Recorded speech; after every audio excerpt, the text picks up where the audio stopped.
Ladies and gentlemen, welcome to Casting the Spotlight, episode number 130, featuring, for the first time ever, Randall Johnson. He is joining us tonight in his first Casting the Spotlight appearance. Hi, everybody. Thank you for bringing me on, Tim. I'm glad to be here.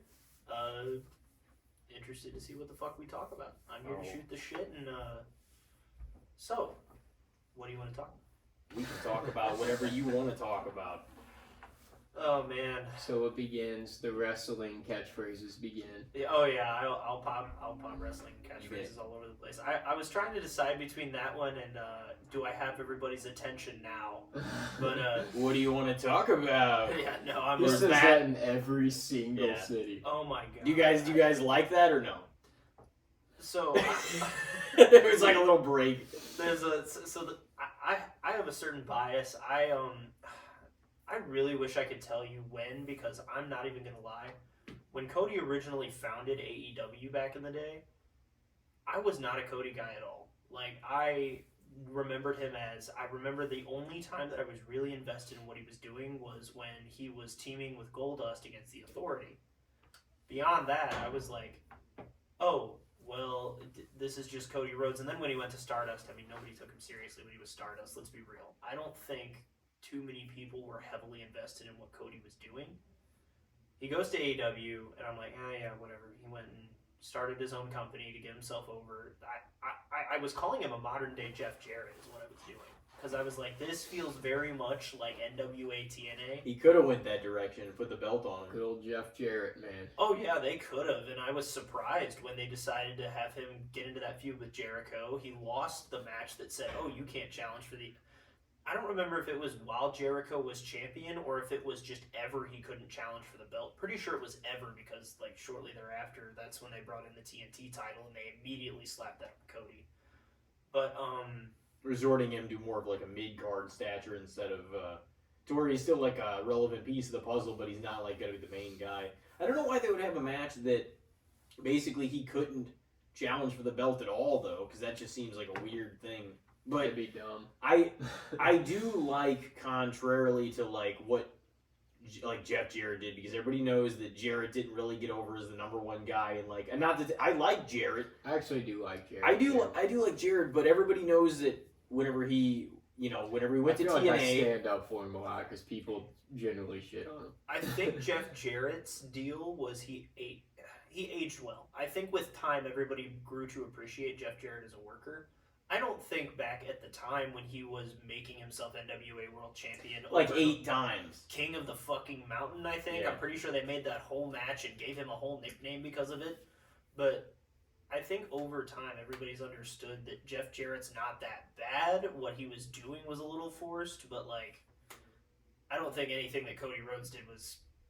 If you compare it now, I don't think he was anywhere close to Jeff Jarrett because he was actively going out of his way. Yeah, to not be that. For Right, sure. exactly. For sure. And to be honest, he knew that he couldn't be his dad. That is like a hard fucking thing to live up to. Dustin was the same way, you know? I mean, when you have the last name Rhodes or Orton, Dusty or was like a powerful any of fucking these character. really big wrestlers, you know, you're a second, third generation wrestler. It is tougher because you already have the expectation before you. You're not coming in as your own entity. They already expect, oh, we know your dad. Like, you gonna be like him, you know?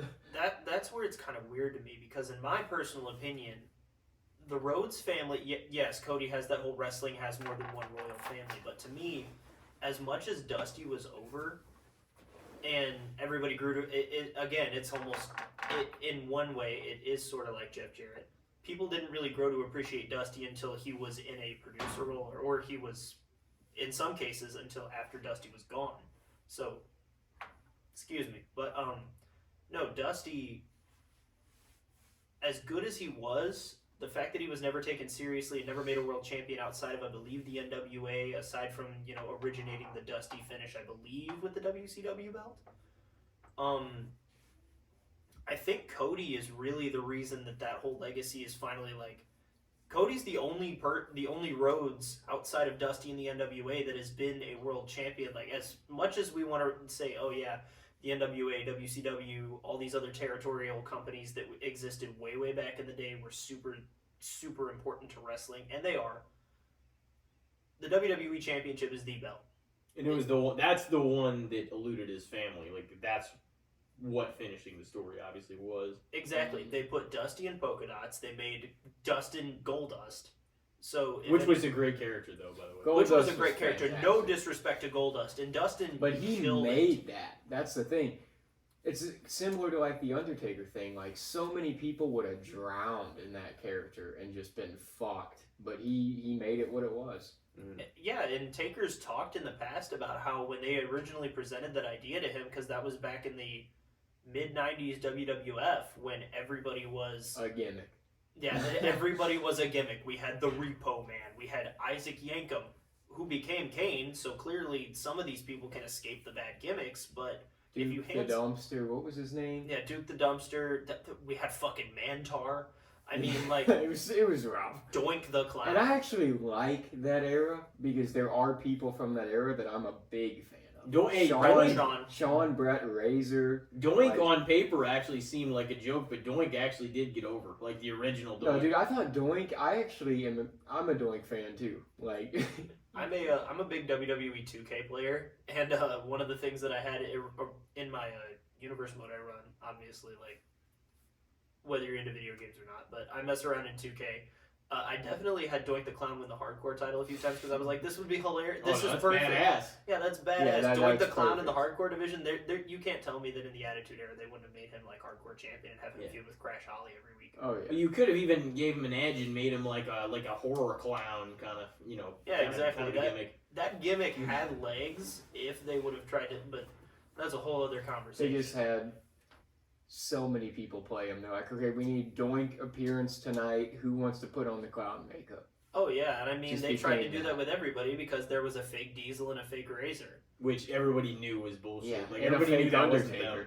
Oh yeah, like I mean, current political stances aside, whatever you think about Glenn Jacobs as a performer was phenomenal. Dude could pretty much do whatever you wanted him to on a weekly basis, and I mean he was Kane for ages, and he never hurt hardly anybody ever. He was one of the safest people to work with. Oh yeah, and I mean him and Taker together, it was literally almost like peanut butter and jelly. I think all the time about the number of times, like no matter what, whether they were feuding each other, or their match at Mania 14 wasn't the best. Or I think it was their match at Mania 20 that was actually the worst of the two. But I mean, anytime that you had Taker and Kane feuding, Taker and Kane teaming, like, those two were just a match made in heaven that randomly wound up working. And honestly, my favorite era of theirs was when American Badass Taker was teaming up with early 2000s Kane when they were just wrecking everyone's shit. Like, if they had booked them like that the entire time, it would have been perfect. Rest in peace to That was whenever they had the Kane like theme song, and then like whenever the fire would come up and the lights would go down, everything would just turn into Rollin' by Limp Bizkit. That was fucking badass. Yeah. It was like it had the whole intro to Kane's song, and then whenever the fire fucking came up, it would go, and then it would just go right into Limp Bizkit's Rollin'. It was badass. But it was. No, I mean in terms of it's hard to even keep track of where we started this, but in terms of like. Cody Rhodes to me is just, yeah, he's got catchphrases and everybody's. The latest argument with Cody Rhodes is, oh, he's not a draw, even though what we're comparing current Cody Rhodes and the build to Backlash, we're comparing that to Roman Reigns, who, no matter how much I was just ready for that title reign to be over, he carried the company on his back for the better part of the last 3, 4, 5 years. I mean, if you want to include the last decade, I think that's a bit of a stretch because right around the time of Suffer and Succotash, I don't think anybody really thought Roman was the guy. I thought Seth was going to be the guy. I would say maybe I would say about that he actually quote unquote carried it on his back was probably pandemic era on. For being honest. Who did? Roman never truly carried it on his back. Not really. It was more Seth and Cody the past couple of years at least. Through his title reign at least, I feel like Roman he was the guy. He was the number one, but he never carried the company during that reign. I will always say that I respect the hell out of Roman, though, because of the fact that, like, he revealed in one of the press conferences, I don't remember if it was after the Chamber or it was one of the press conferences in the build to Mania, that he's still doing oral chemotherapy, like, every day. That's just something he has to deal with. And for Roman to do wrestling in any capacity at this point is respectable to me. Yeah. And I have nothing against Roman Reigns, the person. Like, oh no, Joe. yeah, I respect the hell out of Joe Anoa'i. Yeah. He honestly, the tribal chief character too. Like the bloodline story is enthralling as hell. It's one of the better stories WWE's done in a decade. It's awesome, and every chapter to it, every time that you're like, oh, it's probably wrapped up, it's probably close to done, something gets added, and you're like, oh, this is sick too. It hasn't gotten cheesy, it hasn't gotten ridiculous, but like Roman, he just, I don't know, man. I don't. He never like we were saying earlier with like the Austin, Rock, Hogan, Cena. Like, I don't know if they ever wanted to make him that, but I feel like he was never able to reach that because of illness, because of Hollywood aspirations and everything else. I feel like he's already 1 foot kind of leaning into Hollywood. Yeah. Yeah, You know? and he had his legs kind of cut out from underneath him. Like, because the thing was, if you go back and watch older Royal Rumbles, like the Rumble in 2014 where Batista won, Roman was the last guy in the ring with him, and the crowd was entirely behind Roman. And I mean, granted, at the time he was still part of the Shield, so there was no shot he was winning that Rumble. And, you know, we know what happened. Daniel Bryan goes on and wins the belt at WrestleMania. Batista won that Rumble. Everybody hated it. And then if you fast forward a whole year forward, They turned on him. They turned on him and The Rock. The Rock couldn't save that, which, I mean, shadows of things to come anyway, because you look 10 years later whenever you get to the build to Mania 40. I was actually at the first Raw, because basically what happens is Rumble happens, Cody wins, Raw, they don't give any answers, and then the SmackDown happens where Cody steps aside and says, I will finish the story, but not at WrestleMania, and The Rock comes out. And then they come to St. Louis for Raw, and I was at Raw that week. And that was the first big we want Cody takeover, like, crowd. And it was just so weird to me that I was like, man, it's crazy how 10 years later, everybody wanted Roman Rock for years, and then they pick, because I really do think WWE did decide to pivot, because I think their original plan was to do Rock and Roman this year at Mania 40. It would have made sense. It's a milestone Mania, so they usually try to shoot for big main events of those. We don't talk about Mania 20s, but Mania 30, big triple threat match. And then I'm there at Raw, everybody's turning on The Rock. It is very hard to get any crowd to turn on The Rock because of how big he is. And I was, and I mean, it was a common sense thought. It was like, why the hell did you choose? So last year, Cody loses. We spend an entire year, because the whole crowd after Mania 39 was upset with that loss. But the common consensus was, okay, we're going to spend the next year, we're going to build up Cody Rhodes. Cody finishes the story at Mania 40. It's fine. He spent most of the last year injured, so we're going to build story. We spent an entire year. Finish the story was a recurring theme throughout the entire year. Like, that line definitely got brought up more than once. They based the video game around it. Exactly. They put it on the friggin'... Cody even said that. They put it on the tagline, and he said, I guess if I don't finish the story at this point, I don't think I ever will. And, you know, they decide, okay, we're going to do Roman and Rock. Who the fuck decided to do that? Why would you do that after scheduling it? Like, and to be honest with you, and like, I fully support a lot of the stuff that The Rock has done in like the sense of like what he's provided for wrestling, the popularity he brings to like making the show bigger and everything now.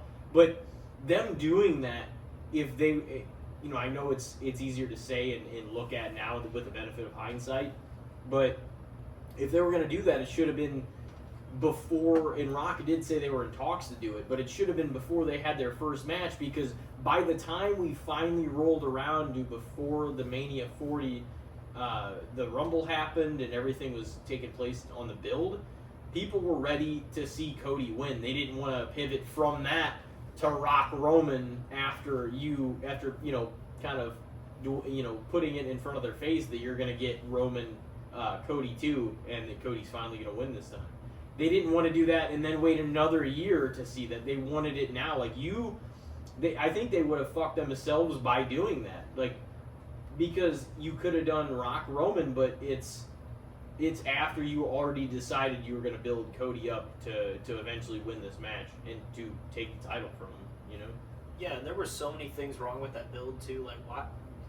There were so many questions that everyone had after that. Because first of all, why would you want to do Cody and Seth for the whatever number time it would have been? I want to say it would have been like the 4th or 5th time. And Cody beat him again. It's like he's beat him every time. Exactly, because Cody was in a really bad, I don't want to say bad position, because they booked him phenomenally, but Cody was in a position where anything short of a win at Mania would have been detrimental. Anything, he took a pinfall loss to Drew McIntyre in a weird finish on Raw in the build to Mania, but there was nobody on the entire Mania card outside of maybe Bayley, and even Bayley, and it's because it wasn't billed the same way, but in the women's division it was probably Bayley, but Cody for sure in the men's division. There was nobody on the Mania card that needed to win more. No, there wasn't. And I said this earlier before we started recording, but the whole man, I lost my train. Oh no, so it was overbooked, but it was overbooked in the best way possible, and I feel really bad because I'm sure you guys talked about this in your Mania pod or whatever, but it was overbooked in the greatest way possible, because as much as, and I mean this leads into the Dynasty thing, Bryan Danielson and Will Ospreay had a phenomenal match at AEW Dynasty. It was probably one of the best, in terms of work rate, it was a phenomenal work rate match. But for me personally, it doesn't touch Cody Rhodes versus Roman Reigns because there wasn't the storytelling. Yes, because the storytelling. And here's the thing: finish the story. It was the entire build. This is 2 years worth of build. This 3 if you want to go back to Mania 38, because we all knew why the hell he came back to the company. He didn't come back to just be a mid-card Cody Rhodes again. If he wanted to be a mid-carder, he would have just stayed in AEW with a bunch of people that he made friends with. But I agree with the story should come first, and the match should be the consequence to the story in the drama that you've created to lead up to that match. That's why The Undertaker versus Kane, and I think whenever you discussed the match earlier, just briefly, just to segue into this, you were talking about the WrestleMania 20 match, but even the WrestleMania 14 match, it wasn't necessarily great. But here's the thing: Paul Bearer, Glenn Jacobs, Mark Calloway did, and really Kane wasn't even there until he fucking came to St. Louis and broke down the Hell in a Cell door, and the match with Shawn and Taker at the first Hell in a Cell match ever. My dad was actually at this. Yeah, Bad Blood '97. My dad was actually in attendance for that show. Yeah, here comes another catchphrase right here in St. Louis, Missouri. But I will say is especially Paul Bearer and The Undertaker, because they built that story up over the course of that whole summer, into the fall, into the winter, you got a glimpse of Kane at the Hell in a Cell match, into that match. The match didn't even have to be spectacular. By the time you saw them face to face, I will not fight my own flesh and blood, Undertaker did not want to do it. It was built up so fucking well. I don't know if I've ever seen. There's probably a few feuds and rivalries, storylines that have come close in terms of star power or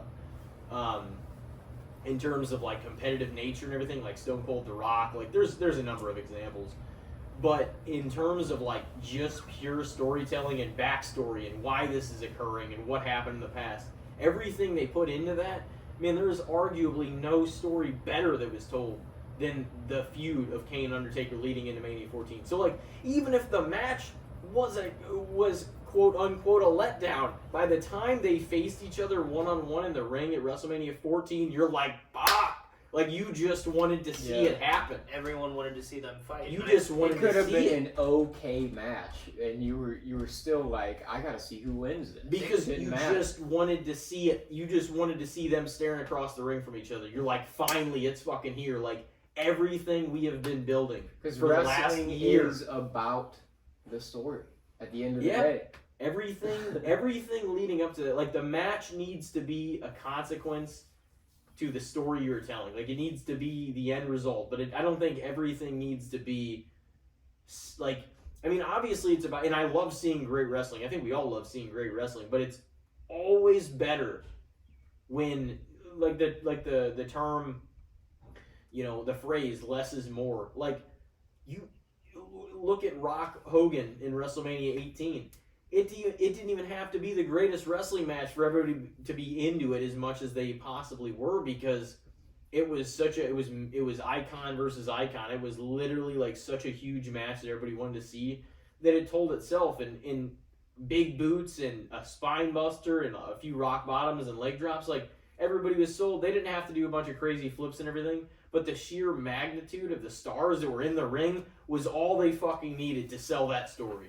Oh yeah, the word aura gets thrown around a lot in the modern day. That match is probably the epitome of aura, because nobody's ever going to try and tell you that Hulk Hogan's, like, work rate wise, one of the better wrestlers ever. No, he's probably not in the top fucking 50. Has, like, some of the most limited work ever. But He's not. No, but that whole match had. His character development. Yeah, but his character development, Hulk Hogan could, for all of the man's flaws, and I mean, judging Hulk Hogan the man is a whole different conversation, but Hulk Hogan the performer, nobody could sell you a match like he could. Dude literally went out there and wrestled with the Ultimate Warrior, who is notoriously one of the worst workers in the history of wrestling.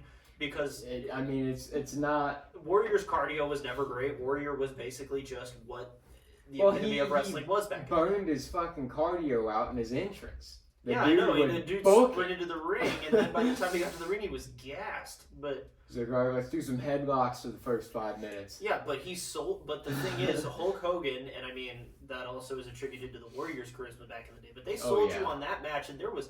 If you go back and watch that match, there was almost nothing in that match like worth talking about from a work rate perspective. But it's a great match. It's a legendary Yes, match. because the crowd was hot for everything, and they spent half that match in a damn bear hug. And they did. It was the test of strength the first few minutes of the match. Yeah. Oh my God. I mean, like the whole aura of that, and I mean to tie that back into the Undertaker. For me, Mark Calloway was not the best ring worker of his generation, but in terms of character work, I don't think there's anybody that's ever going to touch the Undertaker, because you have that gimmick, everything associated with it, and I mean in terms of trying to sell stories to you that are. Like, we had somebody believing that this was an undead zombie walking around throwing lightning bolts at people, and people were popping for it. If you had some random schmuck do that, like if you had John Cena show up one week and start throwing lightning bolts around, people would probably look at you a little funny. But the thing is, because Mark Calloway, the Undertaker, was able to sell that so well and was able to play everything perfectly, and I mean, yeah, the ring work was there. You see that in matches with, like, Shawn Michaels. And he was really a much better worker in, like, the late 2000s than he ever was the prior 20 years. Well, that was that was when you really saw his wrestling ability. Because, I mean, the Undertaker was still the Undertaker, but they weren't doing as much supernatural Undertaker things. He was just the presence of the Undertaker was, like, the thing. And then, so you saw him more as a wrestler than as a supernatural entity that they were trying to sell you. I will say, I don't think there's been a number of people that have been successful at reinventing their characters, but I definitely don't think anybody was as successful at reinventing their character for the longevity that he was, that every reinvention hit. You know what I mean? Every time he did it, like pretty much every single time, people were always into it. Like, there's been variations of other characters. There are even some of the things, and Chris Jericho is one of the best too, but there's been certain variations that people weren't as into.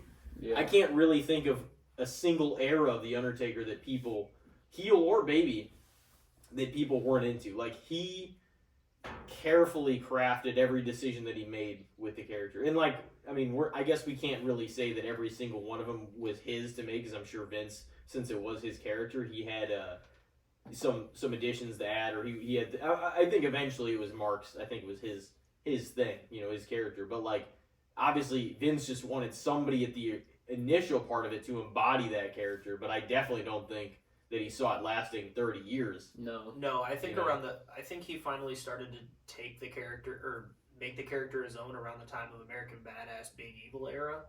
And that was mostly because, for the first little bit there, he was the dead man, and that was the slow plotting offense era where he really, he still did like the flip clothesline. He would still do the guillotine leg drop at the side of the ring, but you never really saw The Undertaker go fast paced, period.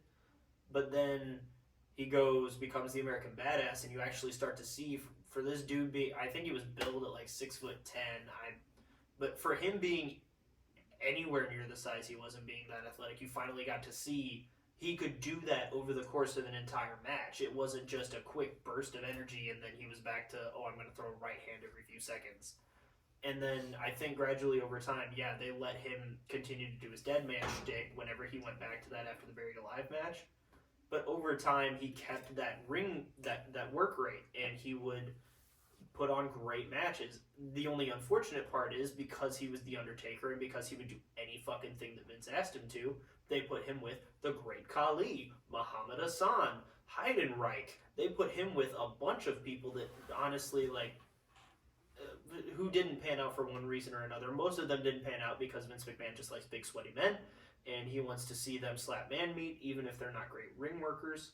So you've got Taker working all these people that aren't great, and then you don't see how good he is until he works with somebody like a Shawn Michaels or like Triple H or Batista, all these other people that can match his energy. He's not the type like a Brett or a Shawn that can carry you to a fantastic match even if you suck. I mean, you look at Bret Hart, who carried Davey Boy Smith when he was on, I don't even remember what he was on, but carried him to one of the greatest matches of all time for the IC title in Great Britain.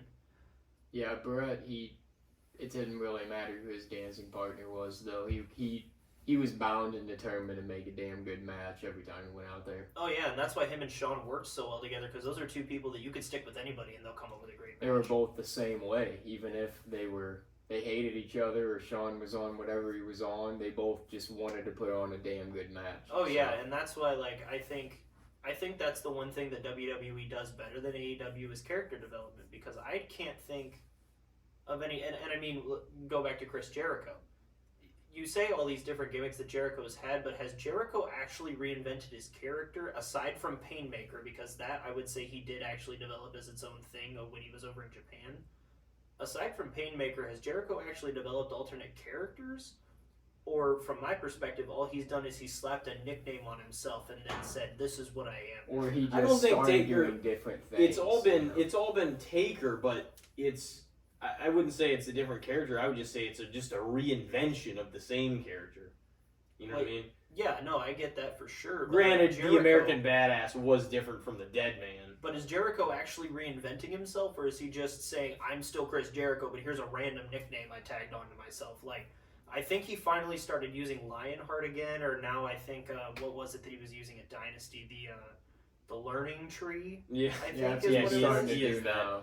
Yeah, and it's like he you're does do that a lot, but I feel like you're just Chris Jericho. His gimmick is usually just changing to a thing, like getting a thing over, like the list. The list. Yeah, and you just made the list. That was one of the biggest sayings. Yeah, like for every wrestling It was fan when over that as was hell. a thing, you know. The only time that I can think of Jericho truly reinventing himself as a character was in 2008 when he went full on heel, started wearing suits. What was he saying for a minute? Where he's just he like, came "I'm a back wizard," to because I'll the throw wizard. a fireball in your face. I'll throw a fireball in your face. That one, because I'm a wizard. that one was kind of dumb. Though. That's the thing. It that one like, was fucking hilarious. It was, but it was like Jericho's just he's going as far off the fucking path as he can to see what he he can get. Oh out yeah, there no, at he this was point. throwing fucking literally piles of shit at the wall. He's trying like, to see I'll what's stuck. fucking be the wizard. Yeah. he's- That didn't last. I was gonna say I don't have anything against Chris Jericho, but I think there are two major things came out of that match between him and Hook at Dynasty. The first big one being Hook needs to get the hell out of that company and probably go to WWE, where I think He'll be in NXT forever. He- So I feel like. I think he would be, but I almost this is Because a really the weird dude one. can't really cut a promo yet. No, and part of me thinks that's one of the biggest issues with AEW. When they don't really trust him to have the mic in his hand unless he's just going to say something super aggressive like a Taz would with a microphone. Well, they don't really like wait. That's the thing. Like even with Jade, whenever WWE got Jade, they're like, we're gonna polish you and we're gonna get you ready and prepped and bring you out when you're ready. Like AEW, it's like, oh, we got this shiny new thing. The crowd's gonna love them. Let's throw them out there. And I don't feel like all this talent that they throw out there all the time is ready. you Yeah, know? like you don't have to do anything with a Kazuchika Okada. You don't have to do Yeah. anything with Danielson. You don't have to do anything with, although Jay White being criminally underused in that company, in my opinion. Like, there's a lot of guys that go into that company that they don't need work, and people always make the joke like, oh, they send them to NXT so they can figure out where the hard camera is. That's not what it is. They don't want to put people that had like Lexus King went over there, formerly, that's Brian Pillman Jr., right? I believe. Yeah, I they think put so. Brian Pillman Jr. over in NXT because he spent the first little bit over there in AEW. They put him down in NXT. It wasn't to figure out where the hard camera is. It's because somebody who's just getting into the business and isn't a seasoned veteran like an Okada, like a Kenny Omega. They do like to bring him there to learn the WWE style of working. Though. Yeah, exactly. But the other thing is, I think WWE has become far more receptive to alternative forms of working.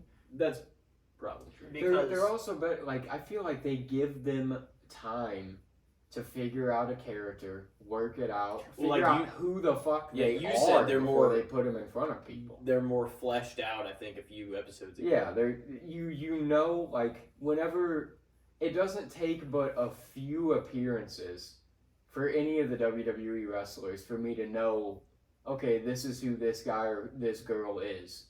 But like with AEW, you know, unless they're one of their premier people, you know, like unless they're an Orange Cassidy or a Hangman or a Swerve or a Samoa Joe because I already know him, or somebody I already know, you know, like Moxley or them guys, like I could see some of their younger talent in 15 matches and not really know who this person is. There's nothing you about know? them that makes them too distinct or unique. Yeah. Or, yeah. They don't give them characters. They're just like, this is a wrestler, you know? Trick Williams made one appearance on a SmackDown and got whooped that Trick chance. If they did that with somebody like if they had put Lexus King immediately on the main roster, nobody would have had a fucking clue. If they had taken Trick Williams and immediately put him on the main roster, nobody would have had a clue. He spent time in NXT, developed a character. Crowd already knows who he is. The crowd knows who Ilya Dragunov is, and he hadn't even wrestled a match in front. I don't think he had a single Raw or SmackDown match until last week on Raw, or it was the Raw after Mania. Dragunov wrestled his first match on Raw on the Raw after Mania. Whole crowd knew who he was. Mm-hmm. And it's because he's been in NXT for ages now. I mean, he's been in NXT since relatively the same era that Gunther was UK champion. Yeah, So, I feel like he's... I think they let everybody develop more, Yeah. for sure. But no, it's just weird to me because I do think that they throw everybody out there. And I mean, I think aside from just the fact that character work is not the best, and it does feel like ownership, like Tony Khan is just throwing his action figures into the ring. He doesn't care about the story. Oh, yeah. And I mean, He wants to see his dream matches come to life. yeah, and he's paying all these people a bunch of money, and I mean, it's just weird how everybody. It's almost like, and I said this to you guys earlier. I do think CM Punk was probably right about a lot of things going on in that company. I mean, they decided to show the footage from What a Raw fucking now. decision that was. Yeah, Why? You would think, like, and I heard this said too, but, like, it's very true. It was, the way it was played, too, on Dynamite was so awkward. because it was like the Young Bucks introduced, like they introed the footage and then they played the footage in dead silence because it's security cam footage, so there's no audio to it, so you just see what's going on. It's like, you could at least make this wrestling entertainment. Have the Young Bucks fucking do goofy commentary over what the fuck's going on while it's happening. At least then there'd be some entertainment value to it. You and I were both at Dynasty, and so from your perspective, when Jack Perry got revealed as the person under the mask, do you think that the crowd popped super loud? Because everybody wants to say that was a massive crowd pop. I think everybody had a reaction. I will say that because there was a stirring of noise, but it wasn't overly positive or negative. It was just kind of like, I think people expected it, but it was still kind of like, oh shit, there he is. Mine was more of a why are we doing this? Because it feels like from their perspective, why are we still putting the focus? Because whether they mention his name or not, they're putting the focus on CM Punk. And by bringing the his character, and they brought Jack Perry back, is based around that interaction at this point. He's the scapegoat. He's the Cry Me a River. Like, and that's the joke that a lot of people are making now. They're like, he's still your biggest star and he doesn't even work for you. Exactly. He's like, that's what's kind of a bummer about it, because you could make Jack, you could bring him in, make him a heel, put him with the Young Bucks, do all this stuff. Yeah, they did. They fucking spike pile drove Tony Khan. You see that? And now we're trying to make Tony Khan into the modern day Vince McMahon, which Tony has no on air real presence or character though. He's came out before and looked like he was on fucking Adderall, like, hey, we're gonna see ya! Like he's talking about like the main event and shit like that. It's just like, dude. His interaction on Dynamite altogether was super awkward before he got beat down. I don't feel like he's gonna try to be the next Vince and put himself on camera every week and involve himself in storylines, but like, now he kind of has to partially be involved in this storyline because he inserted himself into it now. Like, they beat his ass down. And one of my biggest issues with the way that this company is going right now is from the top down. I don't know why everybody feels like it's necessary to take pot shots at WWE now. Like, that's what's because kind Tony of Khan, and you know what's weird is like he said that goofy fucking thing about the Harvey Weinstein. the Harvey Weinstein at the NFL draft. Okay, in front of an audience that probably doesn't give a fuck about wrestling. does not even work for the company anymore. He has nothing to do with the company anymore.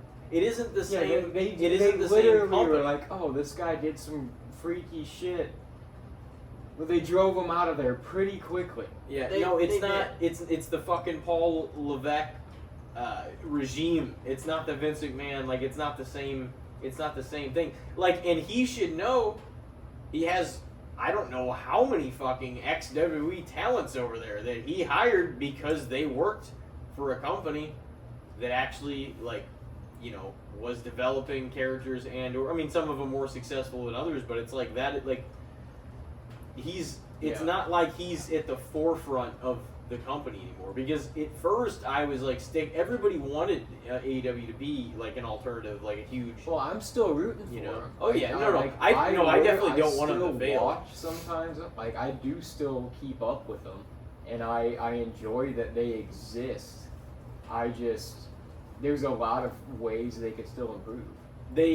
I agree when like Bischoff says, he's like, well, they could be an alternative. They don't have to act like they're competing because there's no competition. There's not airing on the same night. No, there's no metric that they are even in the same fucking universe competitive to the WWE. And if they are an decided to go alternative, head-to-head, they'd get smashed.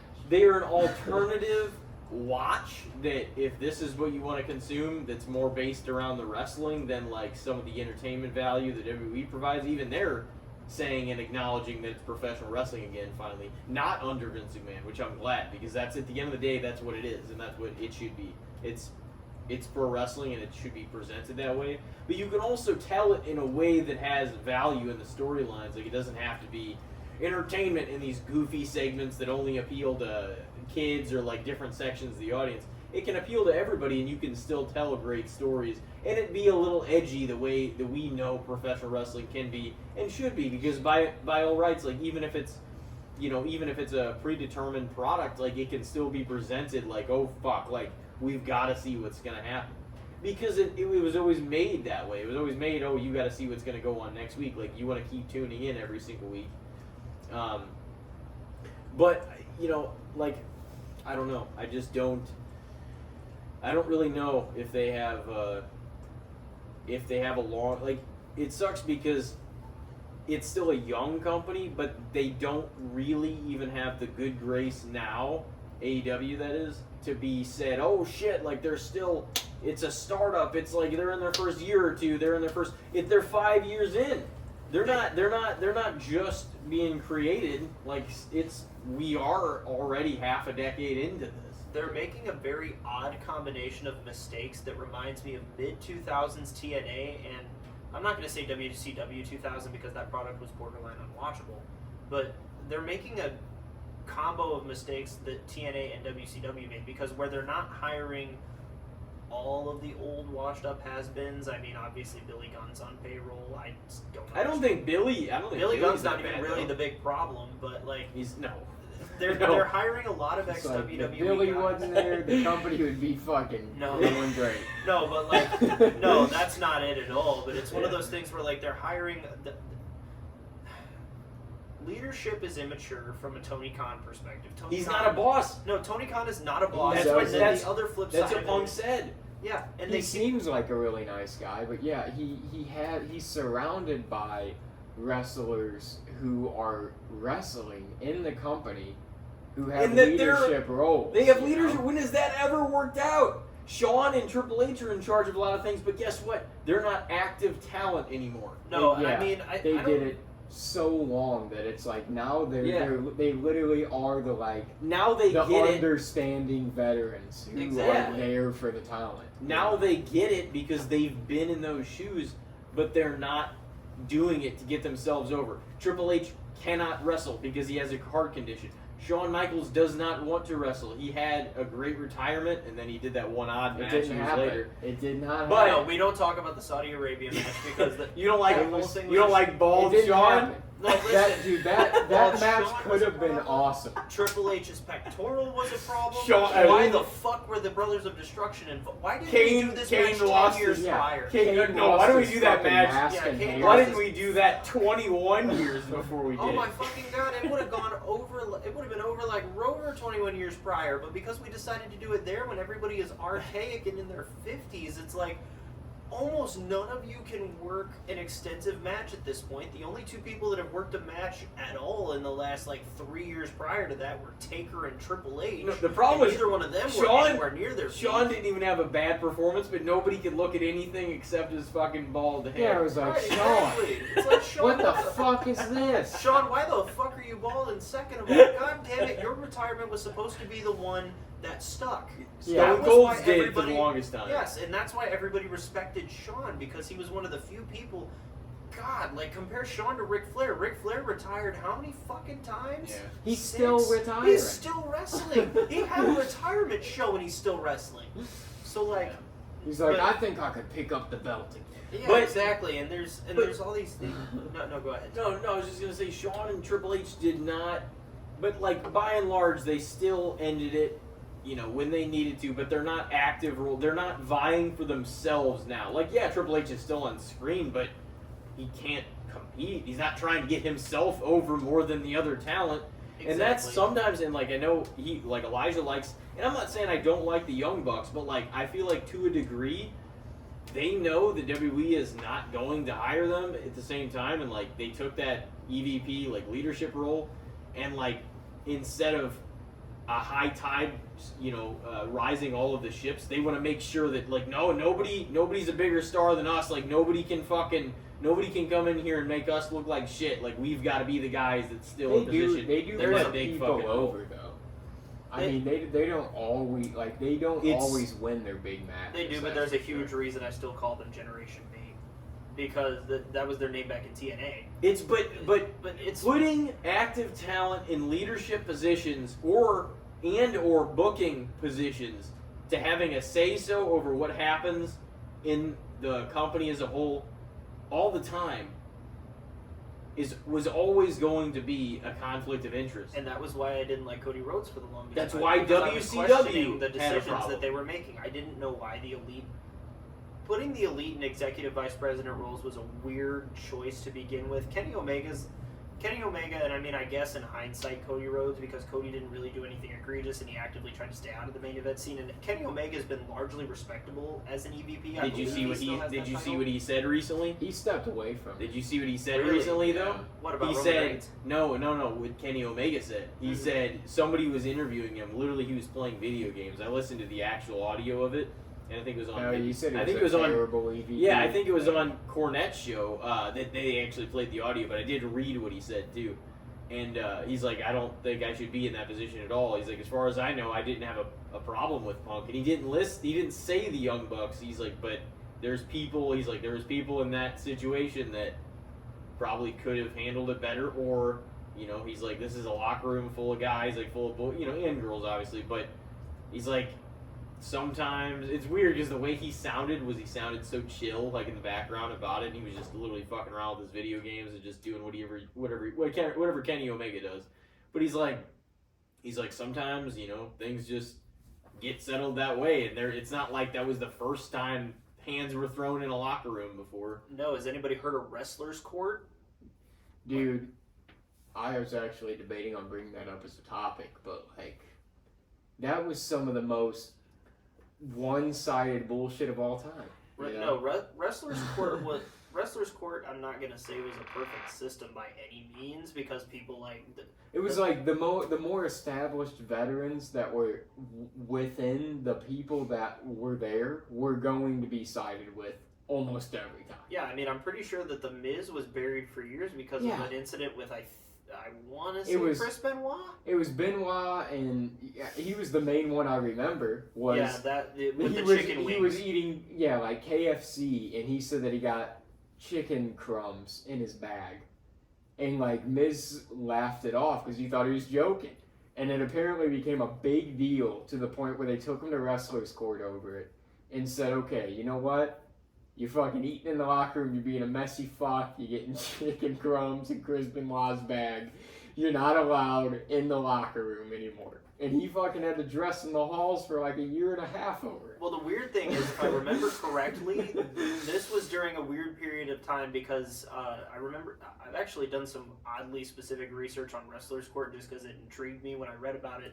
Because like any bio you read about The Undertaker, Wrestler's Court pretty much comes up because Undertaker was the judge, jury, and executioner for most of the time. But when Taker was absent from the road, which I believe at the time of this Miz incident he was, Triple H was the judge, jury, and executioner of Wrestler's Court. And he was the one that originally said, Miz, you're changing outside of the locker room. Because Taker's the reason that Miz came back in to the locker room after months of changing in public bathrooms, which is horrible that you do that to talent in the first place. But there's been it's Wrestler's Court, because the thing is, you have people like it. I understand that not every dispute in wrestling is ever going to get solved by fists, and it shouldn't. But that thing does happen, especially when you have a bunch of guys that are probably like, you're talking about performers who are probably some of the most egotistical people on the planet, and you kind of have to be to succeed in wrestling, because if you don't believe in yourself and you don't have the utmost confidence in yourself, you're not going to succeed in that space. And as much as like, I think the Young Bucks started operating at this capacity where, oh, we got rejected from TNA, so now we're just going to have these chips on our shoulders where we'll never be buried or never be not the top act ever again. And granted, for a while there it worked, but it feels like now, I know they're leaning into the EVP rule, and there's a sector of people that really like what they're doing with it. I think it's far too I think it's far too hand-fisted. I can't get behind the Young Bucks personally. That's just a me thing, which I know that's kind of hypocritical because I like the Usos, and both of them just kind of throw super kicks around like it's nobody's business. But no, from my perspective, my biggest thing with AEW is it seems like all of the talent are kind of emulating what Tony Khan is, because Tony says stupid shit like he did at the NFL draft about, WWE being the Harvey Weinstein. Tony Storm, which is the big one that I actually got in forgive me, I use Twitter. But I got into a big argument with people on Twitter because Tony Storm decided to make a remark to Tony Khan about, oh, and Anthony, regardless of whatever happens, I'll never call you out to the ring because I finished some story. And I'm like, why the fuck did she even say... Cody Rhodes has never brought up AEW in a negative light as far as I'm aware since he's left the company. And of all people, Tony Storm, who had nothing to do with Cody Rhodes in his time with the company, I don't think they ever had an angle together or anything, decided to say something negative. And I'm like, why the fuck is Tony Storm bringing this up in a media scrum months after? Like because she knew it'd get people talking. Yeah, exactly. And that's probably what it care. is. But it's like, because she brings that up. Will Ospreay.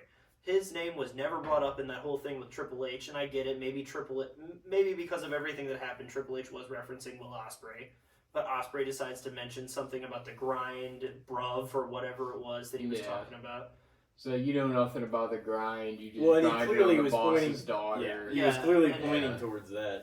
Clearly, he never saw WrestleMania 12. So my whole thing with that is, I'm just taking the stance of, okay, I guess Will Ospreay just fears the grind if he feels like he's got to defend himself. That he's a great performer. I just don't understand why he needed to let. If you want to sign with AEW for all that money, why are you bitching about what Triple H had to say? In less dates, like why? Honestly, that would have been more respectable too. Like, and it would have been more honest for him to just be like, "Money talks, bruv." Or something, just to be like, I fucking chased the money. Who cares? Because that's what the story was with him and Okada, is that they both chased the money because allegedly AEW offered more money. And I mean, I guess that's what happens when you have a billionaire's son. Even though you're not making money. And one of them is it Ospreay or is it Okada? One of them is flying in every single week to do the show. It's Okada because he's from Japan. Yeah, and they're still living in. Yeah, he's still living in Japan. Well, that's the problem, dude. They signed Okada, Ospreay, Mercedes Moné They got all fat contracts. Big money contracts. They're in an era where they're not making money. No. This company has far too much. My opinion of AEW has always boiled down to, this company has way too much talent on the roster to be performing as poorly as they are. Because they have so many people on that roster that I like. They have two people from everyone, like even WWE fans will admit that Will Ospreay and Bryan Danielson are probably the two best ring rate or like work rate in-ring people in the game right now. They have both of those guys on the roster. There's no reason that they shouldn't be. I'm not saying they're going to compete with WWE because at this point WWE's had so much time on the main, like they have been the wrestling company. Nobody's ever going to touch them. That's just the reality of the situation. But they have way too many great workers on this roster to be drawing like 600,000 viewers at their peak every week when WWE is drawing almost 2 million. They draw 1.5 million on a bad week. Like, how in the world are you not getting eyes on your product with this many good people? On a premier fucking primetime network. Yeah, and even before Ospreay and Danielson reviewed as the two best workers of this generation, like, over the last 10 years, Kenny Omega and Kazuchika Okada probably put on Dave Meltzer's star ratings or whatever, but they put fucking dumb. Yeah, they are fucking dumb. I'm glad you said it. And it's not gospel, it's fucking Dave's opinion. No, it's Dave's fucking opinion, but Okada and Omega Everybody's are both got him. Fantastic workers, and they're like, and I know Kenny Omega's forever injured these days because he's not young anymore, but there's still way too many damn good people on this roster for them to not at least be drawing close to 1 million. Like, I don't even think they've hit what TNA's peak was. And they just need they need stories, man. And that's the thing is, the person that put on, and I mean, I love Hangman, I love Darby, like I loved, and I enjoy the Bucks, and I do like that they're acknowledging the EVP status now. Because it is what's most talked about with them at this point. So if it is what everybody's talking about, you might as well incorporate it into the character. I regularly pop hard for Orange Cassidy. I love Orange Cassidy. Yeah, they have so much talent over there that's awesome. They really do, but they need to do something with them. And if they actually do end up losing MJF, that's a detriment. Because he's put on arguably the best stories in AEW since its inception. I don't even remember. Was he legitimately injured when he left the company? Oh yeah, no, he's Yeah, recovering. I I believe just don't know what he's doing. Like, But there was going the whole forward. thing about the contract dispute before he left.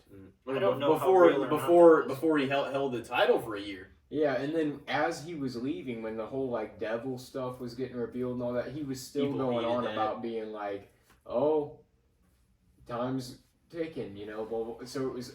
I just feel like that if he comes back to AEW, it'll just get dropped. But There are a lot of people that I think that when their contracts go up, because WWE's in this new era with Triple H in charge, a lot of the people over in AEW right now were Triple H guys.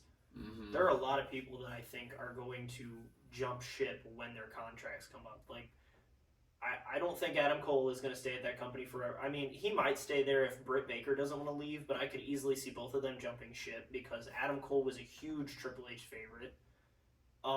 Samoa Joe, Triple H would actually let Samoa Joe work a match if he went back to the company, but I think Samoa Joe's just doing whatever he wants at this yeah, point. he's a vet, so he might. I could see him retiring. I was Yeah, gonna say he's yeah. kind of on his retirement tour. Well, and he's getting paid, and he's Same still, with Danielson. yeah. He'll probably retire there. and he's getting paid, and they're both working lighter schedules. So Well, and I mean, there's a lot of people, and I can never tell because I know that I know that the culture is way different in Japanese wrestling than in American wrestling. But I mean, the other day I read something that Sonata over in New Japan posted because it made huge news recently that Moxley won the IWGP Heavyweight Championship, and Moxley came back to the States. Like, he didn't stay in Japan, and I don't know what the deal is, but it almost seems like AEW. Like, I know that Tony Khan kind of has a working relationship with New Japan, but it's just one of these weird things where I'm like, why would you piss off the Japanese wrestlers? Because Sonata did an interview where he basically stated, I'm not really happy about the fact that the IWGP Heavyweight Championship isn't over here right now because we're touring and people want to see the champion, but the champion's gone. And it's like, it feels like a lot of companies are almost trying to emulate what WWE's doing because, you know, Roman Reigns went and disappeared and he was one of the biggest heels in the company. I don't think Mox is ever going to be heel anywhere he works at this point because of how over he is. But it's just weird that it seems like, oh, now we have this heel authority figure in AEW, or we have the authority figure taking bumps on TV. I guess Tony's not a heel. But it's just weird how this company just keeps trying and trying over and over again to try and compete with WWE. Just be you. Do what you do. Yeah. Something that gets you over with that area of fans because your market is not the same.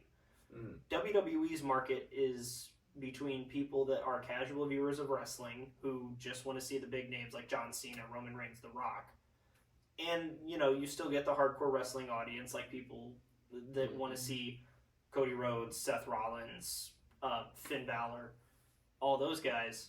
And then, you know, you shift over, and the AEW crowd is almost exclusively the people that want to see the ring work.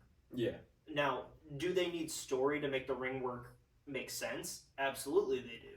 But you're trying to cater to the wrong crowd if you're trying to beat WWE because that's never going to happen even in your wildest dreams. You started up too late. And I mean, like, even now, there's a TNA wrestler that's probably more over than anybody in AEW because I don't know if either one of you have seen Joe Hendry at all. I've been seeing him trend all Joe over, Hendry has been trending all over the place on social media. That's a TNA guy that is making more buzz across social media platforms than almost anybody in AEW, other than when somebody in AEW says something about WWE. So the fact that AEW, like, we have a guy that organically got himself over with his gimmick, and then there's a whole company that gets over every time they mention another company. Yeah. Like, I don't know if that gets them over though. Like it really just draws more attention to. They could just stay in their lane and do their thing, rather than everybody that watches AEW knows about WWE, and either they watch it also, or they watch AEW because they don't want to watch what's on WWE, which is crazy because this is not the same WWE it even was 2, 3, 4, and 5 and so on years ago. Yeah. Not under Vince McMahon. You know what I mean?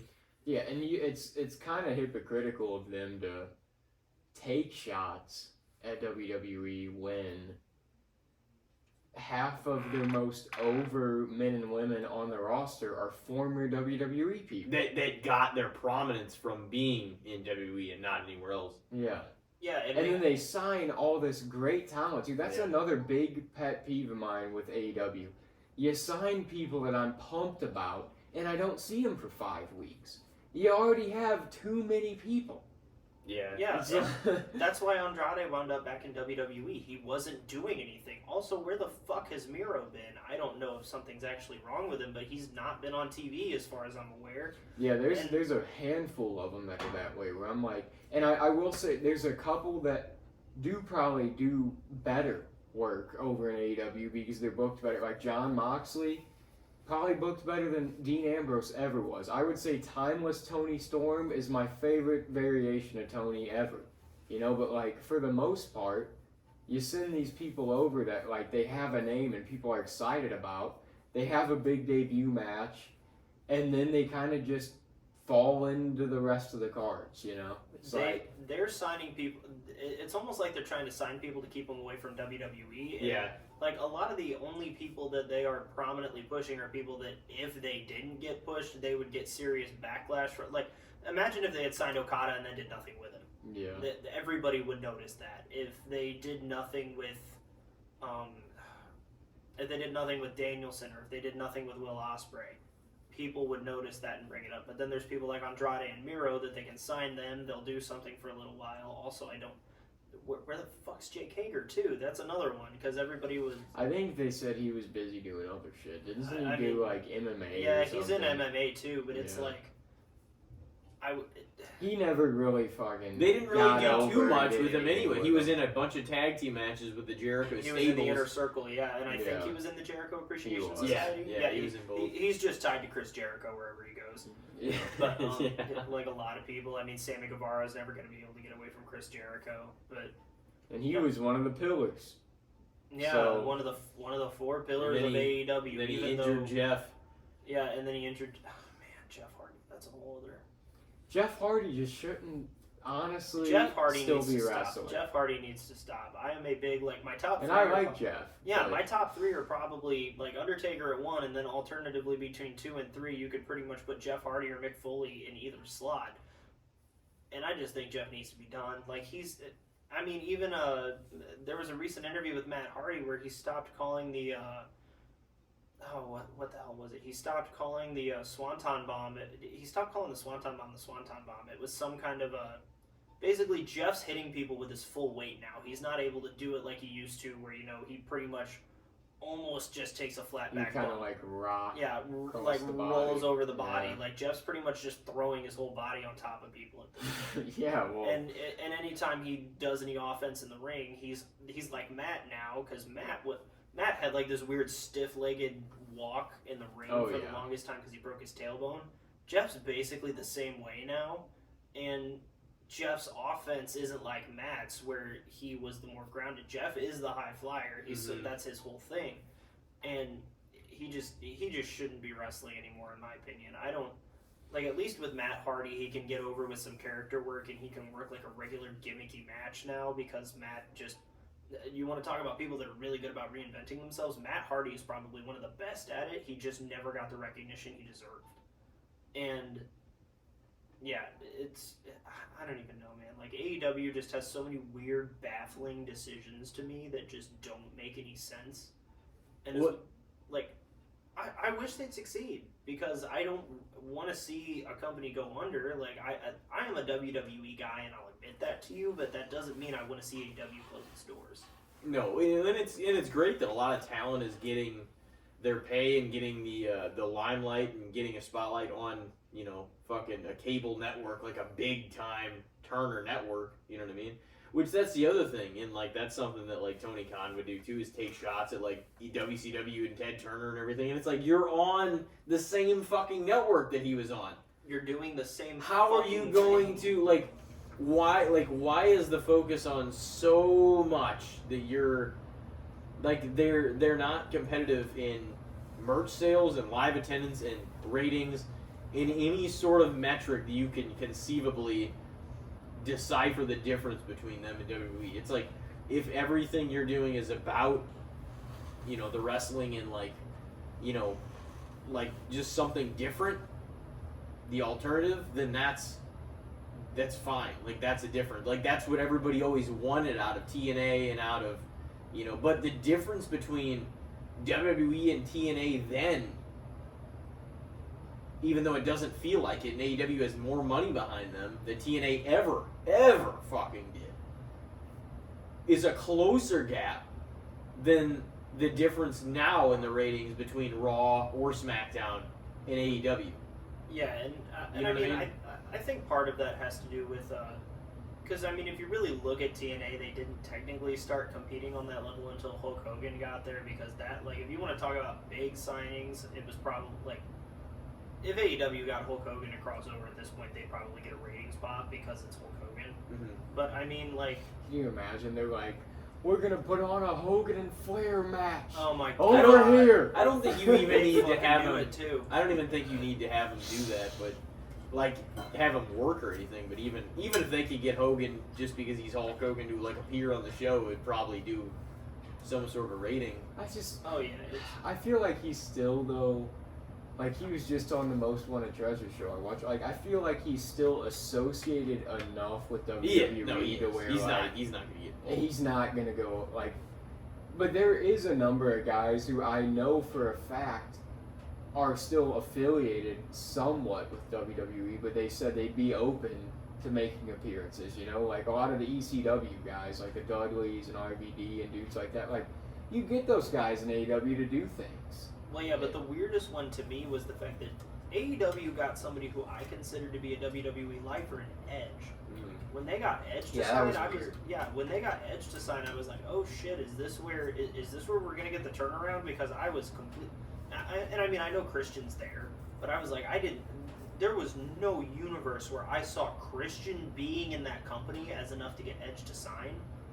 But now Edge is over there and he's working week to week, and it's like And nobody. he cares. just fell into it again. Yeah, that's what it turned into. Is when he first came over, it was oh shit.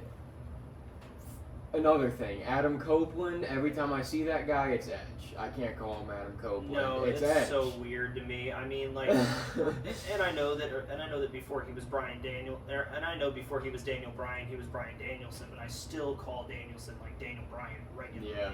'Cause Well, that's it's where- also so close. Yeah, too. it's also so close, and to me, it's just because like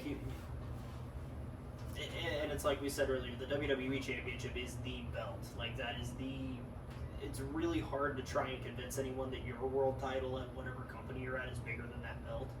And Daniel Bryan was a WWE champion, so that's just kind of how he gets remembered. But like, it was just so weird to me because when we were at Dynasty, I would, and I'm coming at this as somebody who doesn't regularly consume AEW's product. I catch highlights, I catch whatever's on social media. But through a lot of the card, I was like, okay, I know who these guys are, like Kyle O'Reilly and Roderick Strong. Hadn't heard of them, or hadn't heard from them since they left WWE. Knew it was going to be a good match because of who they were. But then, like, you look and it's Edge in a 6-man tag in the mid card against House of Black, and I'm like, how in the hell did you get a WWE lifer and you stuck him in the mid card and almost nobody really knows what he's doing? I feel like that was just a thing to build towards Malachi and Copeland starting a one-on-one rivalry, but even still, I hope they let Malachi Black wrestle a one-on-one match they because need he hasn't had one in forever. Also, just a quick sidebar: Eddie Kingston's a joke. Eddie Kingston is a fucking abomination of a wrestler. What's your That's whole beef kind with of him? his thing, though. I feel like he's known as just this Bronx brawler. Like he's not a wrestler. But he doesn't make anything he does look convincing. To me, when I was watching the match and it went viral, I don't remember who he was wrestling.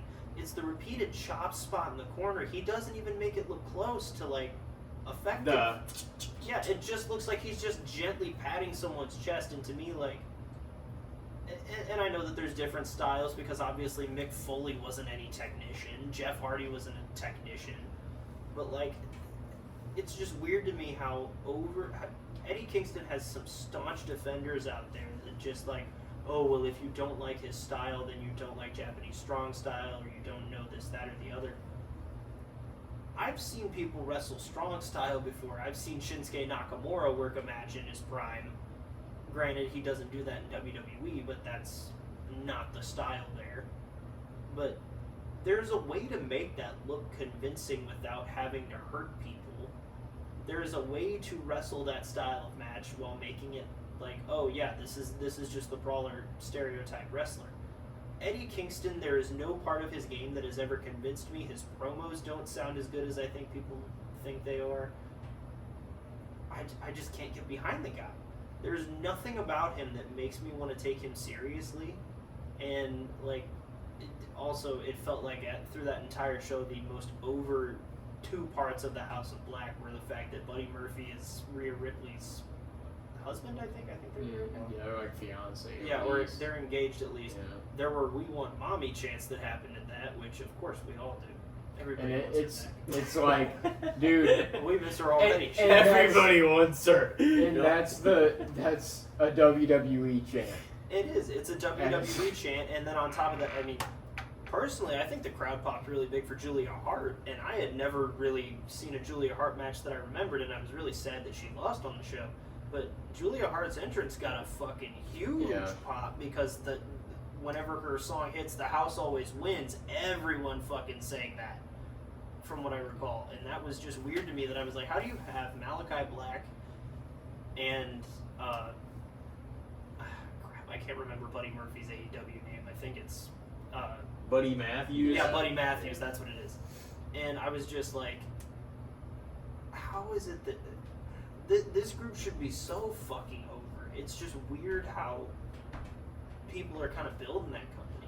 But I mean, A lot of matches too are because they have so much talent on their card. They do so many like multi-tag, and I like getting a lot of talent on cards, but the problem is when no real genuine true stories are built, and they're like, we're gonna have 5 trios matches and a few multi-tag team matches and like all these. There's so many matches done to get talent on the cards because you hired so many talent. They made because you a hired lot so of, many talent. They have so many groups for the same thing. You know, that don't always make sense together. You know. Yeah, Pac came out. I'm pretty sure Pac's Tron had like the Death Triangle on it. I don't think I've seen Death Triangle team together in months. Yeah. Like, cause it's because he's been gone Penta for months. Yeah, it's Penta and Ray Phoenix, right? Yeah. Who are brothers. Yeah, well, who are brothers. Ray Phoenix, when is he not hurt? The fucker is always Yeah, he's hurt. always hurt. Yeah, I was about to say. I'm like, I couldn't even tell you the last fucking time I heard about Penta and Ray Phoenix, but all of a sudden, Penta is always around, it feels like. And he's just like waiting on Ray to get back, and then Ray's back for 3 months and he's hurting. And they always about push him, and then he just gets hurt again. Yeah, it's just one of the weirdest things. Like, I think like obviously Cody was the first big jumping over from AEW back to WWE, and that was like the first big oh shit the other way around. And like, I know that a lot's happened since, but to me, CM Punk going back to WWE was almost like I don't know how hot AEW is doing at this point, because that was the guy that had said repeatedly, and I know that ownership changed. Ownership actually changed after he resigned. Yeah. But I know that like a lot of things had changed, but that was the biggest, you will never fucking see me in a WWE ring again. And then all of a sudden he's back in that company, and that's when I think everybody went, what are they doing at AEW that forced the biggest the face of the anti-WWE movement to go back? What did he say in that MMA hour thing? He's just like, he was talking about like what the company was about. He's like, it's not about it's not about selling tickets, it's not about drawing a rating, it's not about the and then what's his name, Ari Emanuel or whoever interviewed him. He's like, what's it about? He's like, he had that pause and he's like, I don't know. Yeah, and that's the weird thing to me, because it does feel, and this is where I kind of understood everyone's perspective. It does feel like something 10 years ago that you probably wouldn't have heard CM Punk talk about. Because he probably realizes with dealing some of the backstage politics there that actually WWE's a pretty professionally run place in a lot of ways. Yeah, and I mean, over time, I guess you can kind of get the grasp on, yeah, maybe like, you know, we have to have a business model, we have to do this, that, and the other, but it's like, it really felt like CM Punk saying, oh, I'm here to make money, I'm not here to make friends. Like, it feels like something that the CM Punk of 2011 or 2014, whatever you want to, it feels like something he wouldn't have even said, which is where I understand where everyone thought it was weird. Had a little too much Guinness there, bud. I just smashed it. Yeah, smashed it on the table. Man, if you break that glass and Stone Cold shows up... I'll have done what WrestleMania 40 couldn't have. Yeah, exactly. That is the only L that WrestleMania 40 had, was a lack of Stone Cold. It was an L. But no, it's... And I mean, that's where, to me, because there are a bunch of people that are already dogpiling on Cody Rhodes, saying he's not a draw, and there's all these other issues, but... I mean, he's doing a hell of a lot better than he would have in AEW. They all fucking wanted him to win the belt for the longest time, and now 3 weeks later they fucking turn on him. Oh fuck, it's not going very well. Internet trolls. Roman Reigns fans are the biggest fucking internet trolls I've ever heard in my life, because Roman fans are so far up his ass and just never want to see him. They were the ones that were like, Cody crybabies, yeah, Cody crybabies. Roman The Rock started that. It sucks now. Yeah, this whole all product sucks. is terrible. Listen, you want to know why the ratings have dropped? The build to Mania and the Raw after, and sort of the SmackDown after Mania, they're going to be the biggest weekly shows. We had to of the year be brought down a notch just because everything was at such a high. I'm not saying like bring down as in it's bad now. I mean like we were at such a everything was riding such a high for a minute that it was just the only way can't continue that. You had a changing of the guard finally, and like now is the time where it's like, okay, let's see what Cody's reign's all about. But we need to line him up some great villains, some great antagonists, some great fucking feuds. Exactly. You know what I mean? There needs to be a whole. Yeah. You've got to shift everything. Like they'll be able to establish that after Backlash too, because that's when the draft takes effect. That's when the brands will be set. He'll have his group of people to work with. It's not instantly. It's just a changed product now. But everything we had seen led up to what we saw at WrestleMania, and now things are altered. Now things are taking a new direction. That was probably the most excited I've ever been in a build to a Mania, because even though it was an insane build. Even though it was pretty much like a foregone conclusion that Cody was going to win the belt, because if he didn't, then what was it all for? And they would have crushed a clean-cut babyface, which would have been horrible, which would have been a terrible decision. No, if Cody had lost that match, there is nothing they could have done to Cody's he would have been killed. Nobody would have cared. No, because that's 2 straight Mania main events and 3 years worth of build that were just for not shit. Yeah. So, but it would have felt like he was brought in to be made an example out of. Oh, you fucking leave us and you do this shit. Yeah, nobody would have ever come back to the fucking company after leaving, and at this point, like, the reason that Cody hasn't been able to build everything, because that's the biggest complaint I've seen, is that Cody hasn't had anything to talk about, regardless of the catchphrase. And that's because, like, they didn't give him a clear-cut challenger for 2 weeks, because you had those qualifying matches on SmackDown, and then by the time that they finally did have AJ Styles decided, we have I think last week was the first SmackDown where we definitively knew AJ was the challenger. Yeah, no, they did a stare down and a contract signing. Because everybody was still riding such the high that they were on for WrestleMania that like it's taken a little longer than usual than it would have taken because of how long the reign was to come down from that high. Yeah, and I don't think, and make no mistake, Cody is not going to touch the length of Roman's reign. No, like, but he's sure as hell going to have, like, he's probably going to get at least the better part of a year, probably a full year. Yeah, I don't know. I'm making the bold prediction. I could see Gunther taking it off from the Clash at the Castle. That'd be wild. He would probably get it back in a short time, though. Probably, because here's the thing. That's what I was saying about Stone Cold's first reign or Shawn's. He would get it back shortly after that, maybe. Well, the issue with this is they pretty much showed their hand. The Rock's coming back at some point. We don't know when. We have a good idea. It's probably going to be SummerSlam, because odds are because the way that I see this playing out is Cody's got the belt. He's probably going to. I mean, if he drops it, he's going to get it back shortly thereafter. Similar to how Drew dropped it to Randy Orton for like 2 weeks. It's almost like that was a mishap in his first title reign. Like Stone Cold lost his a little ways through it, but got it right back. Shawn lost his a little ways through it, but got it right back. But so it's still their era and their year or their run with the championship. But there was a slight mishap within it. Yeah, somebody took the belt off of him, and that can happen with a face, and they can recover. But like a heel to draw true heat, you can't really take it off of them that frequently. Otherwise, there's not going to be, somebody facing that adversity. No, yeah, because the thing is that the crowd's never going to want a heel to hold the belt. So obviously, the heel is still going to get a reaction if they're holding the belt. Baby faces, if they lose the belt, like they're not always going to get that same reaction. Like Cody's like as much of a high as we were riding in Mania, Cody's probably not going to reach that height again, at least not for quite some time. I mean, I'm still firmly behind the guy, and there's a lot of people that are, but you're not going to get crowds that are constantly chanting "We want Cody" throughout an entire year. And the other thing is basically the way that I see this playing out is we're probably going to get to SummerSlam, and one of two things is going to happen, right? So either it's going to be revealed, because I think our SummerSlam main event is Cody and The Rock. And it's either going to get revealed that The Rock is the one that's pulling the strings with Solo and Tama Tonga right now, and then Roman shows up and costs Rock the belt, or the reality that I really don't want to live in is where The Rock takes the belt off Cody and holds it hostage, basically, until WrestleMania, and Roman and Rock wrestle for the belt, which...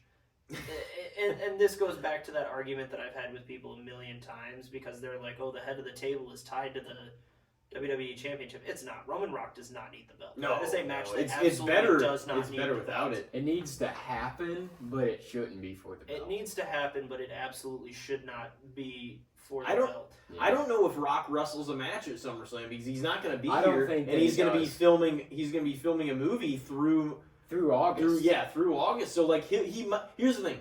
He could appear at SummerSlam. Yeah. But or he could cost somebody something. He could even he come could have out a moment. and stare down with Cody. Yeah, that's the thing. It just really feels like that's what they're building to before we get Rock and Roman, is at some point Cody and The Rock are going to cross paths. I even think they maybe could be 41. If that's the case, then Cody holds it till next Mania. But because Rock already made it known the night after Mania that he's going to come back, and when he comes back, he's coming for Cody. So it's then again the other thing is if you take the belt off of him with Gunther like taking it off Cody, that kind of draws Cody some sympathy because his reign was kind of cut short. Something happened. I don't know if they'll do that or not though. Like it could happen, keep but I don't know. Gunther prevalent, but I definitely feel like he's winning the King of the Ring. Well, so here's the other problem though. They just got drafted to separate brands. Cody is on SmackDown firmly now, and Gunther just got drafted. That's true too. I think Gunther has future World Heavyweight Champion written all over him, which, I mean, at some point I was going to try and bring up Backlash. Yeah. The World Heavyweight Championship picture right now is super weird to me because Drew held the belt for 5 minutes at Mania and since then has firmly focused on CM Punk. Yep. Which... Unless Punk's in a position where he's coming back soon. I think he is, because I'm pretty sure when he announced that he was injured, he said it was only going to be a few months, which obviously not in time for Mania, but he can come back. He's not going to be out for another couple. It's probably like at most another month and Punk's going to be back. I don't think he's going to wrestle every week on weekly TV. I don't think Punk's ever going to end up doing that again. I don't think he should. I don't think he should either because at this point, I mean, because I think he said it's the same tricep he's torn twice now. Mm-hmm. I don't think Punk should wrestle on weekly TV anymore because he's in his 40s. I would love to see Punk wrestle more frequently. Hell, I wasn't even a big CM Punk guy, and then when he came back to WWE, I was so amped I bought his t-shirt. But Hell Froze Over was just that t-shirt just went super hard. Oh yeah. But no, for me, the World Heavyweight Championship picture is weird right now because it's on Damian Priest. Damian Priest, to me, is not going to be champion for very long at all. No. They should give him a few months. They really window, should. maybe. The guy's he is a damn workhorse. He got himself over with the Judgment Day, and he's in his 40s. This is his moment. He did, but here's the thing for me. If we don't put the belt on Jey Uso now, when the hell do we do it? I don't think they do. Jay's I don't- not winning it back. Yeah, I don't think he's winning either. I don't think he is either, but here's the thing. I think Jay could easily be a world champion at this point. I don't I think think any he- belts are I changing still could hands win it. except maybe Jade and Bianca take the women's tag belts. No, and I don't think the United States Championship is going to change hands until I honestly still think LA Knight, is going to end up taking the belt off of Logan Paul at some point, but I think that belt is firmly on Logan Paul until that date arrives, probably going to be SummerSlam because Logan Paul's not wrestling on a B show. They could have him lose in his hometown. Yeah, but here's the whole thing. Like that's a WWE trend right there. Yeah, But at no, least under Vince. it's just weird to me because I don't know where the world because there's so many stories, and honestly, that's the beauty of wrestling is when there's so many stories surrounding something that you don't know what's going to happen. Jay, by drafting him back to Raw and drafting Tamatanga, Solo, Paul all back over to SmackDown, they've established that Jey Uso is going to be away from the bloodline for probably quite some time. What are we going to do with Jay right now? Because Damian Priest is world champion, and it seems like the angle they're going for is, I can do this without the Judgment Day.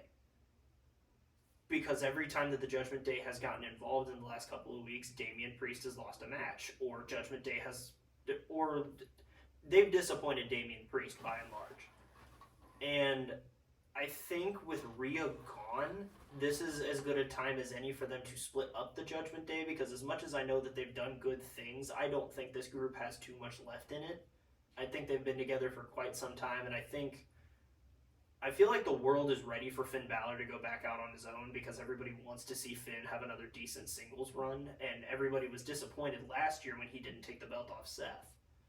So, for me, Backlash pretty much goes one of three ways, two of which involve Damian Priest losing the belt, right? So, one of which is Jay beats Damian because the Judgment Day somehow cost him the match, and then I think that results in Damian finally snapping on the Judgment Day, and he goes into a feud with Finn Balor without the belt. The second one is Damian Priest goes over clean as a whistle, and then he continues to get pissed off at the Judgment Day over the next couple of weeks. And then eventually I think he ends up turning on Finn Balor specifically, because, I mean, even if he doesn't turn on Finn because of something Finn did, JD was Finn's idea, and JD McDonough has been like the biggest thorn in the side. Yeah, I don't the think biggest problem. I don't think Jay takes it off of him either, because I don't think there's going to be two face world champions at the same time. And Jay's so over with the yeet shit that they could put him anywhere. Well, but that's my other thing. If Jay does, the third scenario is Jay takes the belt off of Damian and ends up feuding, because I can't decide in my head if Punk and Drew needs the belt or not, because it feels like at some point Punk's probably going to end up with a world title back on him. I don't know when, but it feels like, because I don't know if maybe they make Jay the transitional champion for Drew because they take the belt off Damian. Oh, Damian that's goes into true. That's my whole thought process. Yeah, Clash of the Castle would be when whenever Drew would take the belt, because Bash in That's Berlin would be Gunther's moment. So Clash Damn, of the maybe. Castle, Ooh, Drew could take the belt back, and then you could. I mean, I don't know. But that's the thing. Are you going to give Drew another 2-month reign and have him drop it at Are SummerSlam? they gonna have Seth literally take the belt and hold it that long, and then pass the belt around like 4 times in a few months though? Maybe it's the workhorse belt. It is the workhorse belt, and he was the first reign, so he established it. You know. We also can't fall into this weird reality where we think that every title reign suddenly needs to be a year plus. No, I don't think it does, but I also don't know if... Because it feels like the only belt that has changed hands consistently over the last few years has been the tag titles. And even then, I mean, you had the Usos had the belts for 2 years too, before they dropped the belts at 39. But, and I mean, then the Judgment Day had the belts for the better part of the last year, because I'm pretty sure once they got them from Kevin and Sammy, they only dropped them for like a week or two to Cody and Jay before they got them back. Yeah. So we're in this weird area where, because Gunther broke a title record, Roman absolutely smashed the modern day record. I mean, he was never going to touch Bruno Sammartino's record, because nobody wants to see the same champion for 7 years anymore. It's not the same. No. But he didn't even break Hogan's. He came. That's what scared me. I was just like, are they gonna have him retain this Mania too somehow? Just because he was getting within a few months of breaking Hogan's.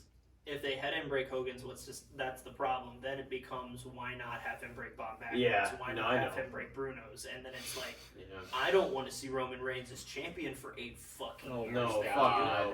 Like The rest of his career. Yeah, I don't oh my think he God. wanted to do that either. Cody I think would he have was a- ready. Cody's daughter would show up and be wrestling by the time Roman lost the fucking belt. It would just bury a whole generation of talent who weren't able to hold the belt. Yeah, Oh, at that yeah. point, just give him Real so American as so his many entrance. windows closed just because he had a fucking just a stranglehold over this fucking thing. Oh yeah, because like I can see a lot of ways that they're going with it. Because I think mainly the thing with because the World Heavyweight Championship title picture is a complete mess. Like it's not a mess; it's a good mess, really. Mhm. Because you've got all those stories floating around, and honestly, I think because at some point we're probably getting to Drew and Punk for the belt, if not for the belt. Because long term booking, they're probably going to try and run back Rollins and Punk at Mania 41 because that's clearly what they were shooting for So 40. do you think Drew and Punk's held off until SummerSlam?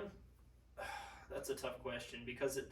Because that's a bigger stage for it. Oh my I mean, god! that's Because that match only is a money. few months away. Yeah, because I could see them holding that off for SummerSlam, and then at the end of that, or shortly after SummerSlam, Rollins comes back. Because I think Seth is probably taking an extended break. Yeah, That yeah, dude should for take an He should. extended He break. should. Because I don't know if the back injury he had was a shoot, but I know, I mean, his knee obviously was a shoot. He injury. needs to fully recover and be away Yes. for a while. That- And absolutely. not just that, but come back at the right creative time for him. Not Oh, yeah. just come back because Because he's ready. originally, as soon as he went Yeah. out after Mania, they're like, "Oh, Seth will be out for 4 to 6 weeks." I'm like, 4 to 6 fucking weeks. Yeah. Yeah, I'm like, let Let him be out 4 to 6 months, man. Yeah, Give him let a- Rollins be away minute. because let him spend time with his kid. I mean, Becky was even going to be gone for a while until Rhea got hurt and they had to break glass in case of Yeah. emergency, and they brought Becky back in.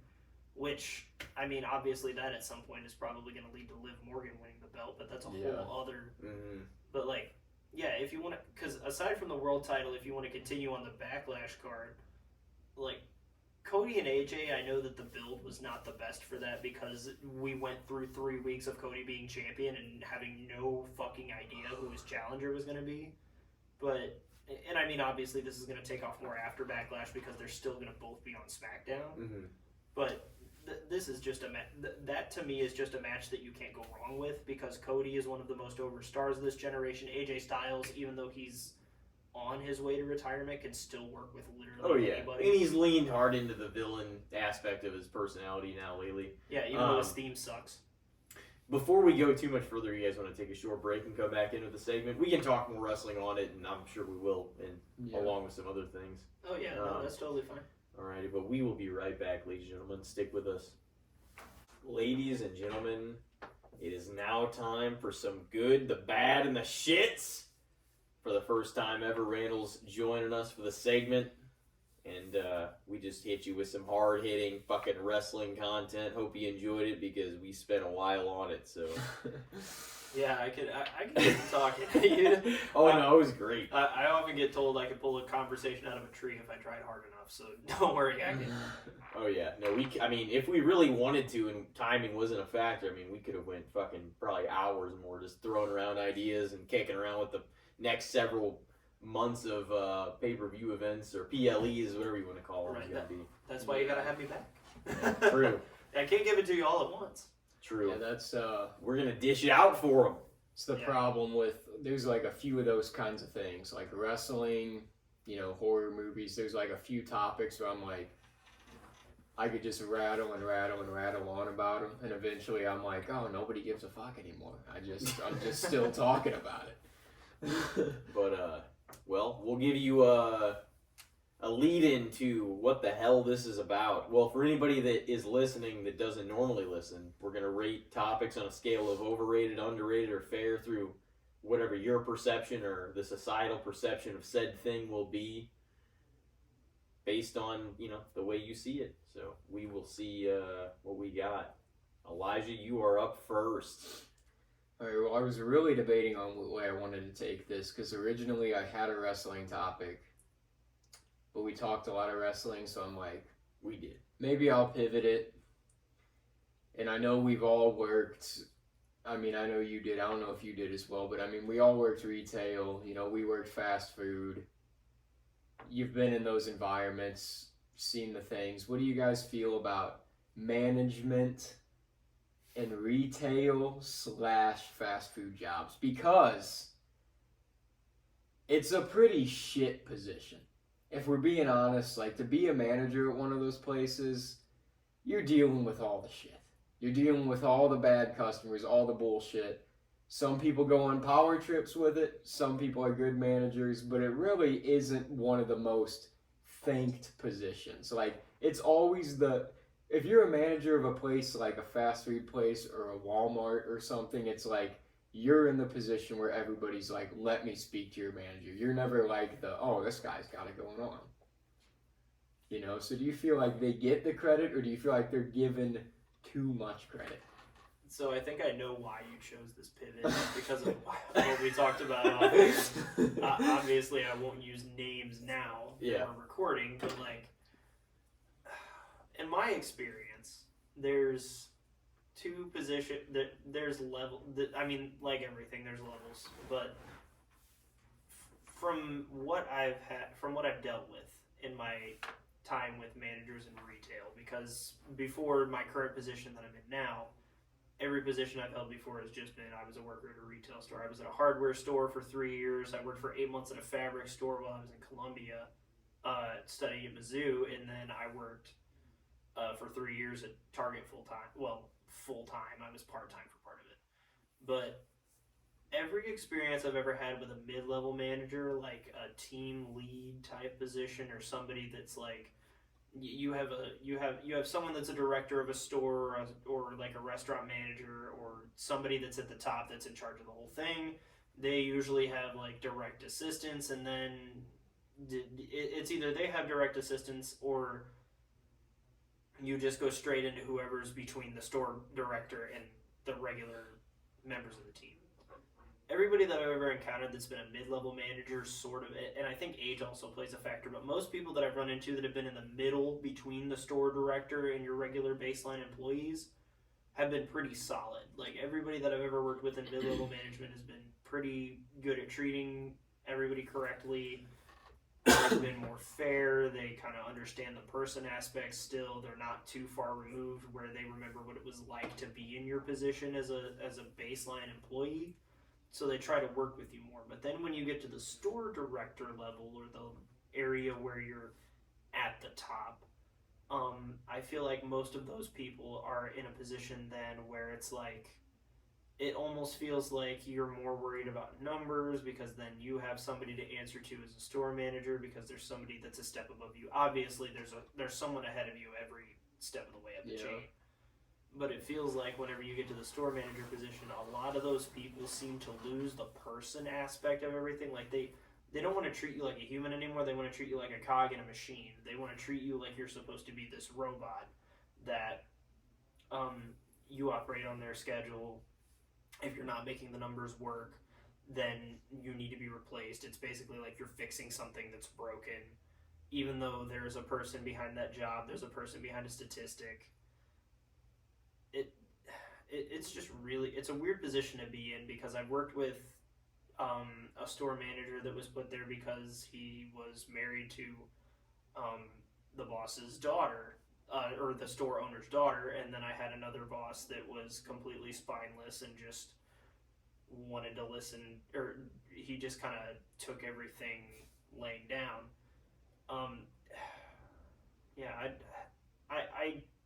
I do see a lot of the negative that comes with it, because I don't envy store managers or anyone in any level of management that has to deal with the unruly customer, because we've all kind of been there where we have to deal with it at one point or another. But at the same time, I think at your core as a manager, if you are losing touch with what it is like to be a person and what it's like to have to juggle a schedule with your work life, or try to keep a work-life balance, and you want to try and keep numbers good and be in the position you're in, But you have to understand that these are people that have schedules and they have lives outside of work. And if you can't do that, you are being an ineffective manager. Yeah. Yeah, and I feel like it is the whole thing, like you said, like it's a leading up the chain kind of thing. Like every one of the managers has somebody above them that's breathing down their neck, that's making them apply pressure onto the people below them. That's like, hey, you gotta fucking perform, because they feel the pressure from the person above them. So it's just like, it's a never-ending chain, and it's almost like the person down at the bottom, like they're still in a position of power, but they're in the store dealing with the actual day-to-day operations. Like that person gets the shit into the stick a lot because they have the pressure really applied onto them, and they have to be the one to actually carry out the actions, you know? Everybody else can just kind of like pencil push it to the next person, or oh, you know, we gotta. That's what I always hated about working at stores too, is when upper management would come in, it'd be like, we gotta fucking, this has gotta be the best goddamn day we've had in months. We gotta make everything look great.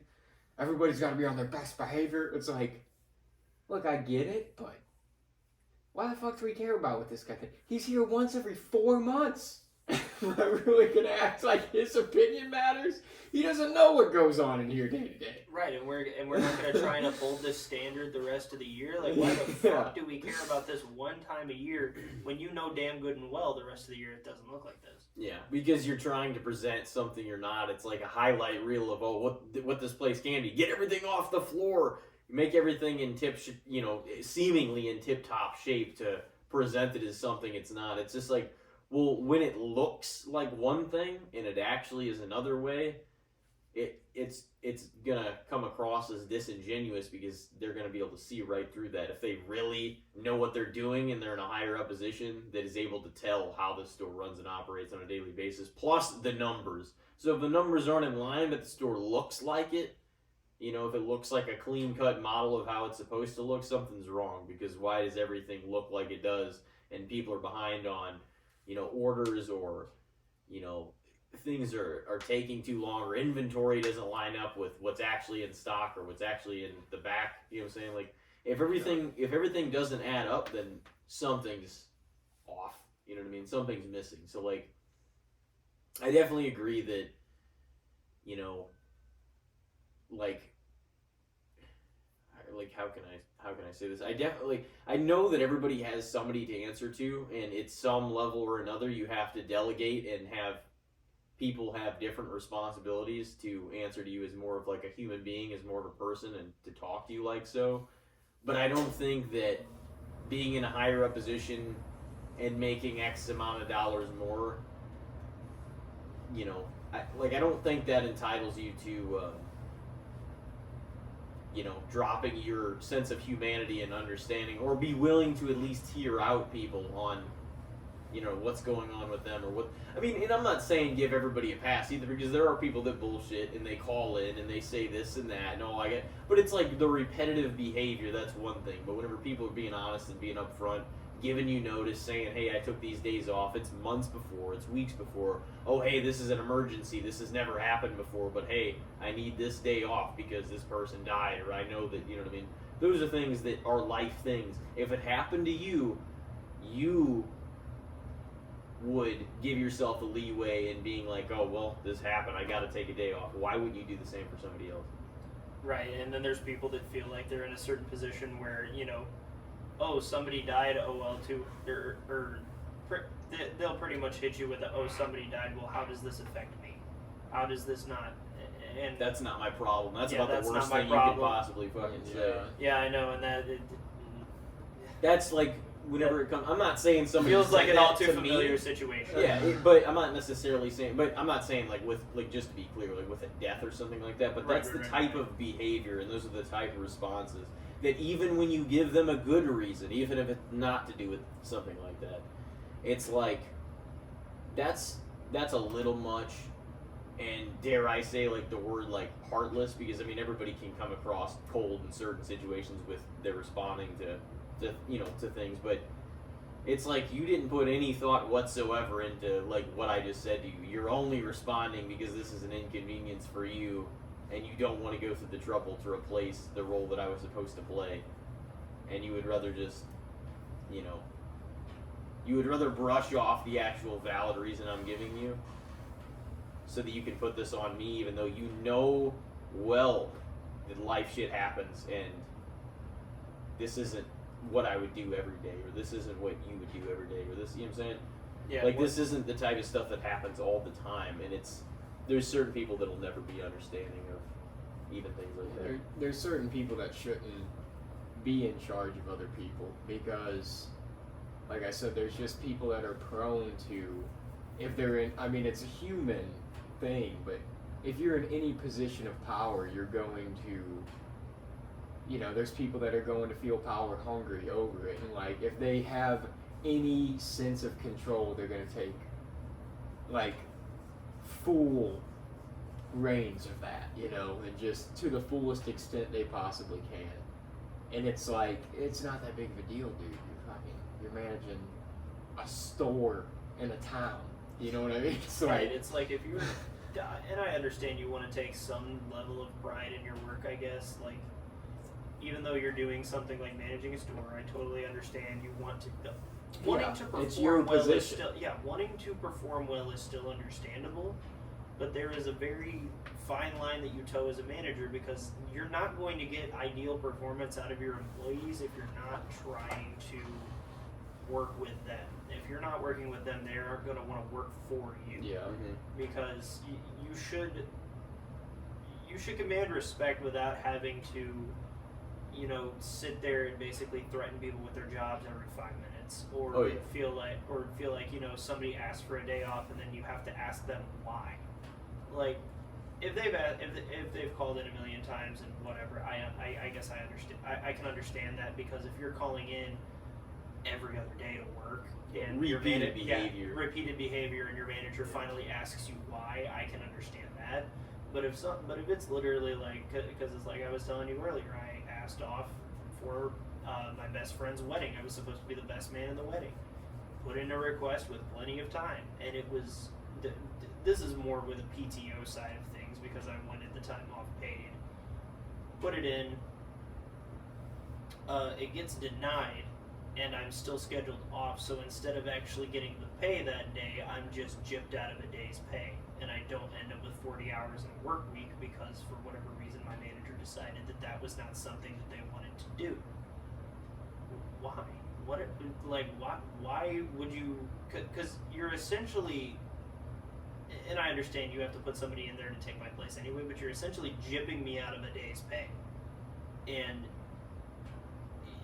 you have to kind of see and I know that I'm not really in a position like some people where you are desperate for that paycheck. I'm fortunate enough to be in a situation where I'm not like scraping by for cash, but it's still something where like I'm a former college student. I have tens of thousands of dollars of debt. Like I could still use the paycheck or the extra day's pay, and it's like you have to figure out how to work with people because these personal situations come up that are more drastic than that, where people have kids or people have something going on in life where they still need that day's pay and they still can't afford to really be without it. But if you're denying people this time that they need, you're doing yourself a disservice, you're doing them a disservice, you're doing bad from top to bottom.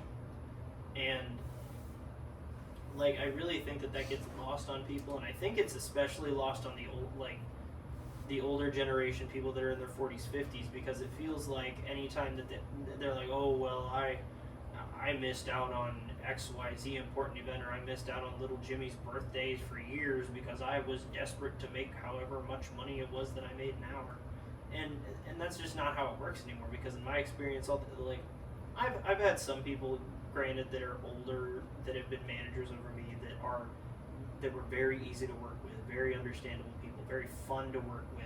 They were great people, and but by and large, especially in the retail space, most of the managers that I've had that have been the most reasonable to work with have been people that have been in the range of like mid 20s to early 30s, because they were in a similar position to me, or they're at least not far enough out that they kind of understand the generational gap. Because I'm not saying that the generation gap can't be overcome, but I think it's a lot harder than people realize, because we are dealing with a lot of different circumstances as people like early 20s to early 30s now than what everybody that was way older than us are dealing with, and they cannot even possibly begin to understand, because we're living in an era where the economy is in shambles. Not to try and get into politics or anything, but we're living in an era where this shit just sucks. Like, it borderline sucks to try and manage your life from this entire generation right now. And you have to, like, we are trying to emphasize the people aspect, because mental health has never been more at the forefront of issues than it is right now.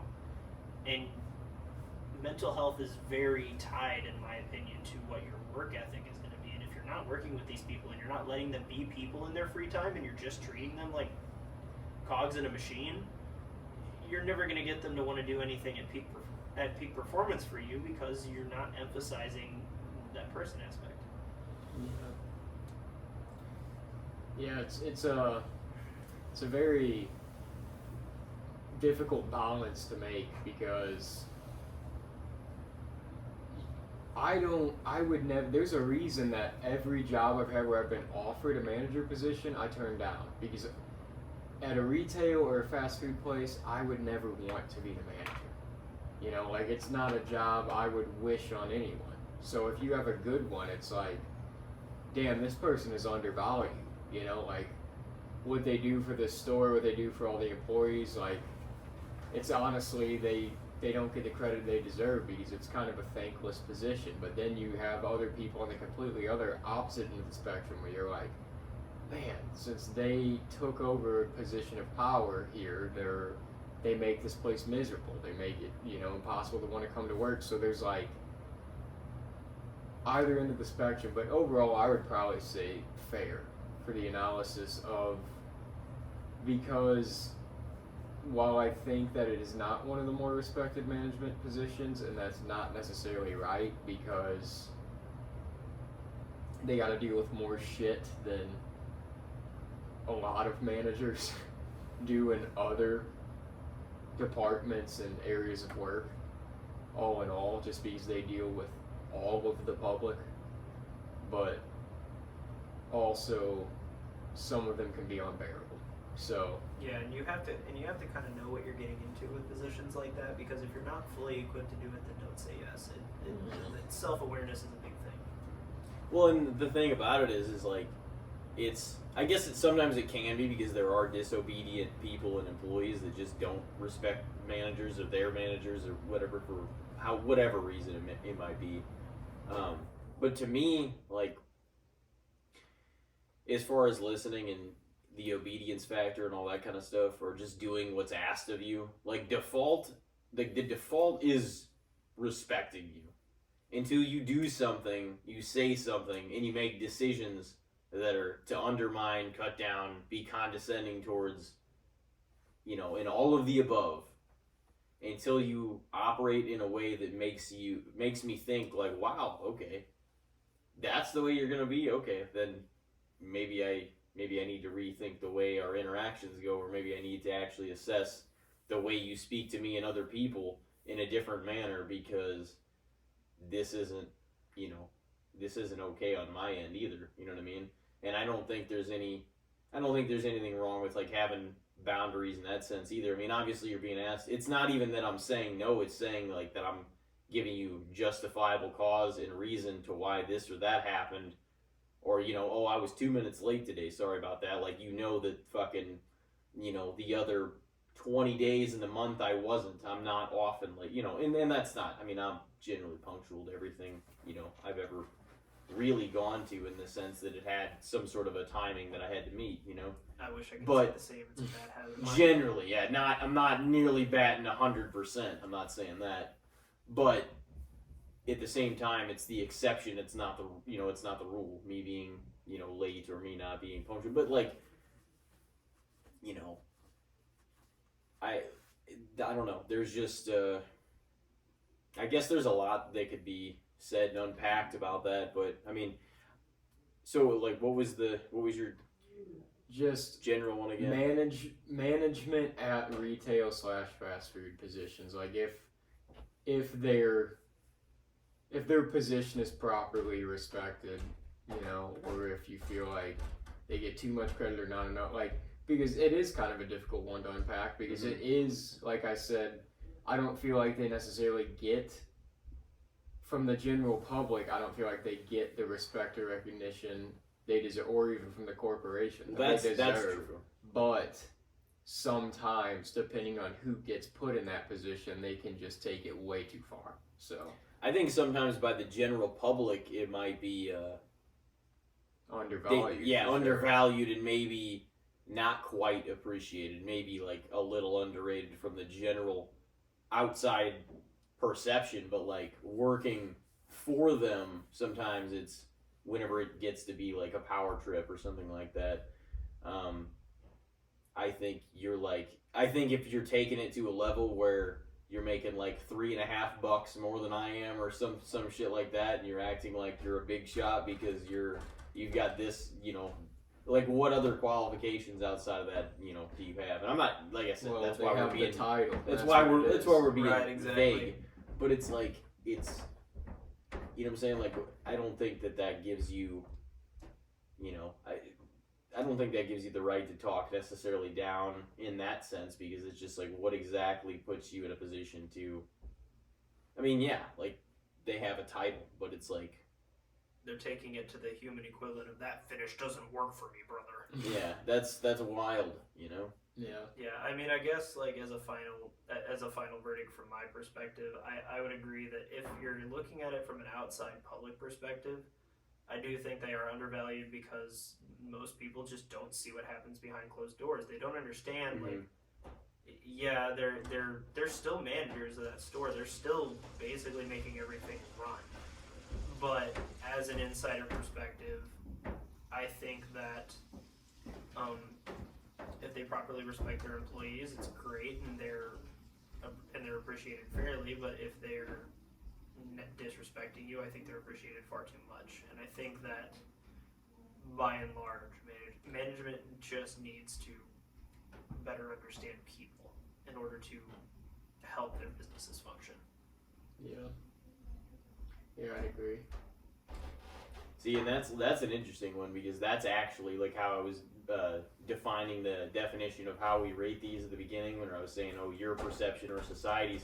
That's kind of the front and back half of the call here, because part of it is your perception and part of it is the societal perception. You know what I mean? Yeah. Because the societal that perception. one's very two-sided, because if you work personally within it, you have a different perception on if, you know, you think of just the person that goes into a store and pushes a cart around and grabs their stuff. They don't think of it in the same way that you do if you're the one stocking the shelves, you know? Yeah, it's one of those things where it's like you don't understand how much it pisses off a retail employee that you took some shit off the shelf and you left it in the wrong spot in the store, and you took the mindset of, oh, somebody will come and get that. You don't understand how much that pisses someone off until you gotta do the restock, especially if they're like perishable products, like you're leaving blueberries and bananas and like fucking paper, or like in like fucking kids' toys and shit. Guy, yeah, that pisses me off so bad. Anytime that somebody left something in the wrong temperature zone and I'm like, well, that's trash now. Yeah. Thanks. And you didn't even get it. Like you just left some fucking fresh fruit and shit. Yeah, somewhere you shouldn't have. It's like, what happened on the way to the register that you fucking set down your TV dinner and grabbed some detergent? What the fuck? I don't want this. I'm like, where do you start? If you're stuck between laundry and a fresh home cooked meal, I think you need to make some other evaluations, buddy. Yeah, it turned you away so you need hard. To shop at the Price Chopper and not Target, man. If you're debating if you should get detergent or your fucking Swedish meatballs. Yeah, damn it, say a lot right down the street. Why are we here? They made a literal pivot in their storytelling development. They're like, yeah, I think I'm gonna go home with this pizza tonight. On second thought, I'll just leave it in the impulse buy section. Right, Yeah, exactly. It's like, oh man, you were almost there, you know, and you brother, couldn't follow through. Like, Brother nope. default from frozen pizza to a spoonful of peanut butter. Yeah, like what are we doing? You know, it's Right. It's kind of funny though. But yeah, I don't know. So where does that leave your overall perception? You think overrated, underrated, or fair? Or Oh, Jesus Christ. Overall, just because the general public does outweigh the insider perspective, I'd say it's probably underrated. But if you weigh in, like, if you weigh in the people that work in retail, then it's probably like they are looked at a little too highly. Yeah. But like I said, most managers that I've ever met have actually been fairly good to me. It's just the handful that aren't are incredibly memorable for how big of a jackass they are. yeah, no, I agree with that. That's a good take. It's definitely a little underrated from an outsider perspective, I think, because I'm sure at one point or another, not that like even I would say, oh, you look down at whoever, but like that's just sort of the that's the aura that's kind of created from the outsiders. Like people are like, oh, that's like, what the fuck are you they're looking at it like in a negative light. But when you're actually in it, you're like, damn, they got to deal with a lot of stuff. But then being in it, you also see the worst in some of the people that are in those leadership positions. Yeah, come work one day in a Especially. retail worker's shoes, and then you fucking tell me if it's ridiculous or a monkey can do it, because I guarantee you most people don't have the patience for that shit. Yeah. And a lot's the patience for like the public too, because they're demanding as fuck, and most of them are okay, but whenever they're an asshole and they're really pushy, it's just like, really? Don't leave up a wrong sign, and make sure you triple check fucking coupons, because the general public will see that, and they will point it out, and they will not always be kind about it. What kills me is whenever like they would come in and they just be convinced. They're like, well, wait a minute. They're like, it says right here you have this. It's like, I'm telling you, we don't. They're convinced. I have a fantastic idea, and it's called Read, motherfucker, read. Well, no, it's right here, so it's That's gotta what be. I hated that too. The app. They'd be like, well, I checked the availability on the app. It said you had 3 of them here. Can you check the back? Dude, and I can say this now because I haven't worked there for a good while, so I can't really get in trouble for it. I didn't work in the back. I never worked in the back. So if I'm like going to the back to grab a TV to help somebody out, to their car with it or something, and somebody stops me on the way, they're like, hey, can you tell me if you got this? I'll be like, it doesn't look like it's out. Yeah, I'll like take them to the place back. Doesn't look like it's out here. If they're like, well, can you check the back for me real quick? Dude, I'd walk back there. I would maybe, if I saw somebody back there I liked, I'd talk to him for a second. I'd stand back there for a minute. I'd come out, I'd be like, yeah, I couldn't find it back there, man. I did that quite a few times. Like, it's just one of those things where it's like there's the old really, and I don't even know who coined this term, but whoever did is a moron, that the customer is always right. The customer 99.9% of the time is actually wrong. Yeah. And they are so wrong that they're convinced they're right, and it had to have come from somebody that the customer just sat there and argued with them so long that they just gave up and said that the customer was right, and just decided to take on that adage so they never had to deal with it again. Like, I have met way more customers that have been dead-ass wrong in their assumptions of where something is, what we should be doing, than anybody that has ever been right, I think. Like, I think I've maybe had a couple of times where I'm just like, oh no, you're right, we did have some in the back, sorry. Yeah. And usually those people are nice. Like, most of the time those people are nice about it, and I'm willing to actually work with them. When people come up and they're fucking assholes about it, no, I don't want to work with you. I'm just going to let you walk right out the door, and I don't care if I make the sale. Yeah, that's how it is in retail too, because especially if you're swamped, it's a busy day, it's like so pleasant to get a nice customer. You're like, oh, that was a great interaction.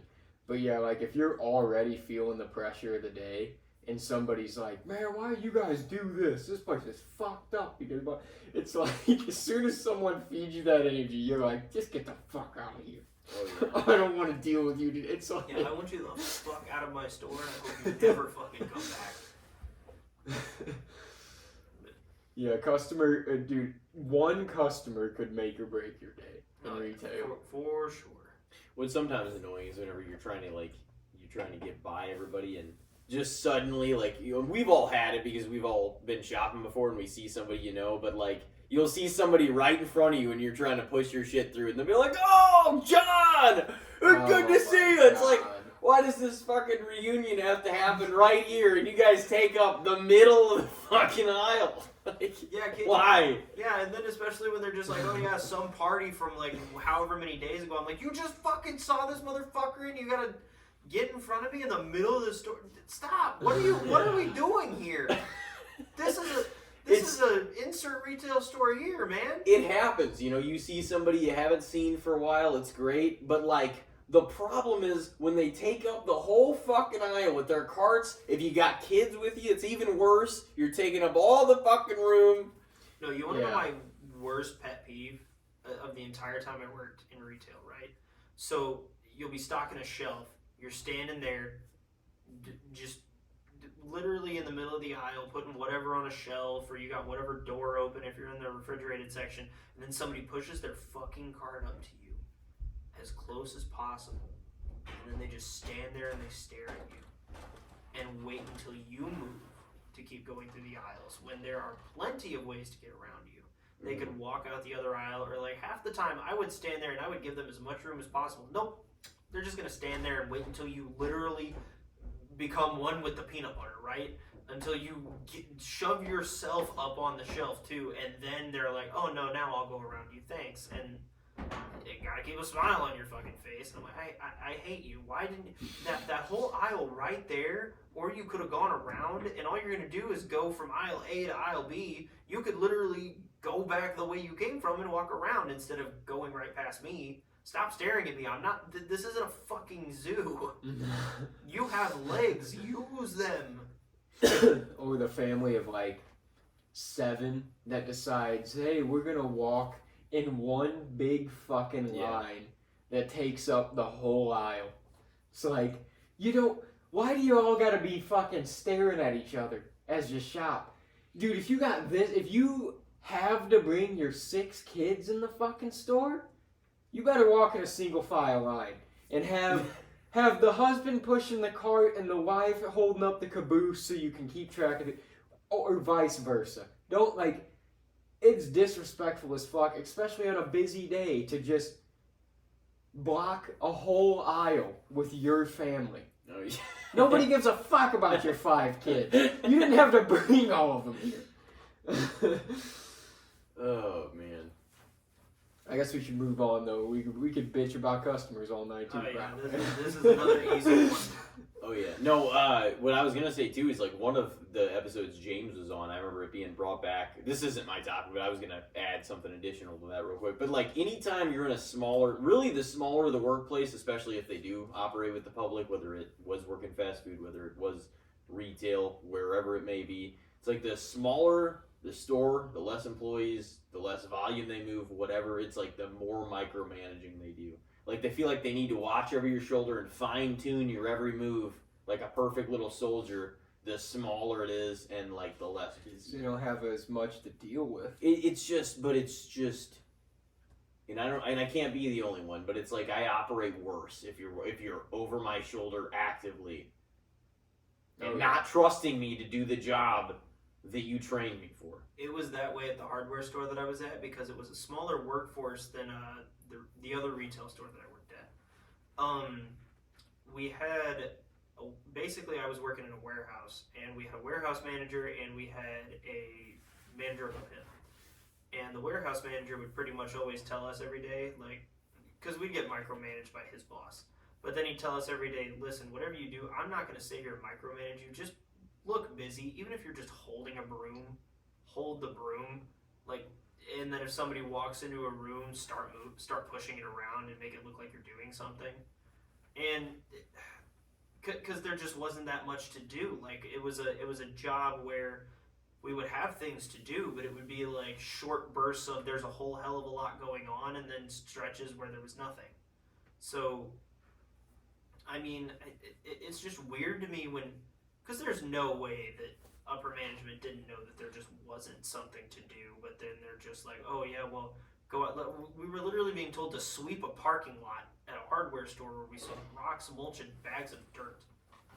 Like, it's just going to get dirty 5 minutes after I sweep that up. Not to mention, it's outside. Everything gets dirty outside. Like, I feel like that is definitely true, and I mean, James is way more wise than I am in that regard. But, yeah, it's just bizarre how some people think, because it does feel like no matter where you go, there's always going to be that one. Oh, yeah. Somebody that's always got that extra worried look on their face, like everything needs to be in way fucking more order, tip-top shape than it needs to be, and it's just like, man, everybody knows this is work, but you're taking this fucking shit way too serious. And that's the problem, is because those are the people that managers are going to choose to be the manager, because they're like, oh, look at how much they really care about the upkeep of this place. But what's crazy is often they're not the one in the lead manager position. No. They're one of the delegates, and They're they're the assistant. most worried. Yeah. Yeah, I was gonna say we could continue on that forever. But I was gonna say, do you have one? You You're talking don't Star have Wars to a little right. bit about it. I did not think we were gonna get that deep about it. Oh no, it's all right. That was a good one. That was a complex. Yeah, no, I was gonna. That thing was to a very talk about. complex one. I didn't think we were gonna get that deep, and I was just thinking and I was literally at like surface level thinking about media and stuff. Mhm. No, I mean and this was the most softball one possible. You're good. Because I saw the Star Wars poster, and I was like, okay, I could literally talk about Star Wars for hours. Obviously, we can't do that, but the prequels. So here's the thing, right? So it seems like gradually over time, and I mean, I know like you guys probably were coming up during a time frame where the prequels were the Star Wars that was coming out. That was when I was growing up. I was born in 1999. I'm only 24 years old. That was what I grew up with. And I remember being really surprised whenever I turned like 12, 13, and I was really cognizant of how those films impacted media, and most people really didn't care for them. And then as I've gotten older, it feels like people are appreciating them more and more. And I don't know if that has to do with the fact that what Disney put out was not exactly the best product in terms of the movies. What they've done with the expanded universe has been actually pretty good. Yeah. Good to great. Some bad. There has been bad. Book of Boba Fett did not turn out well. In my personal opinion. But no, it's just like I feel like the prequel trilogy has become more appreciated the more media that has come out, because I think Star Wars as a whole is going a great direction now. I really hope that they don't try to remake any films, because they just need to let it die.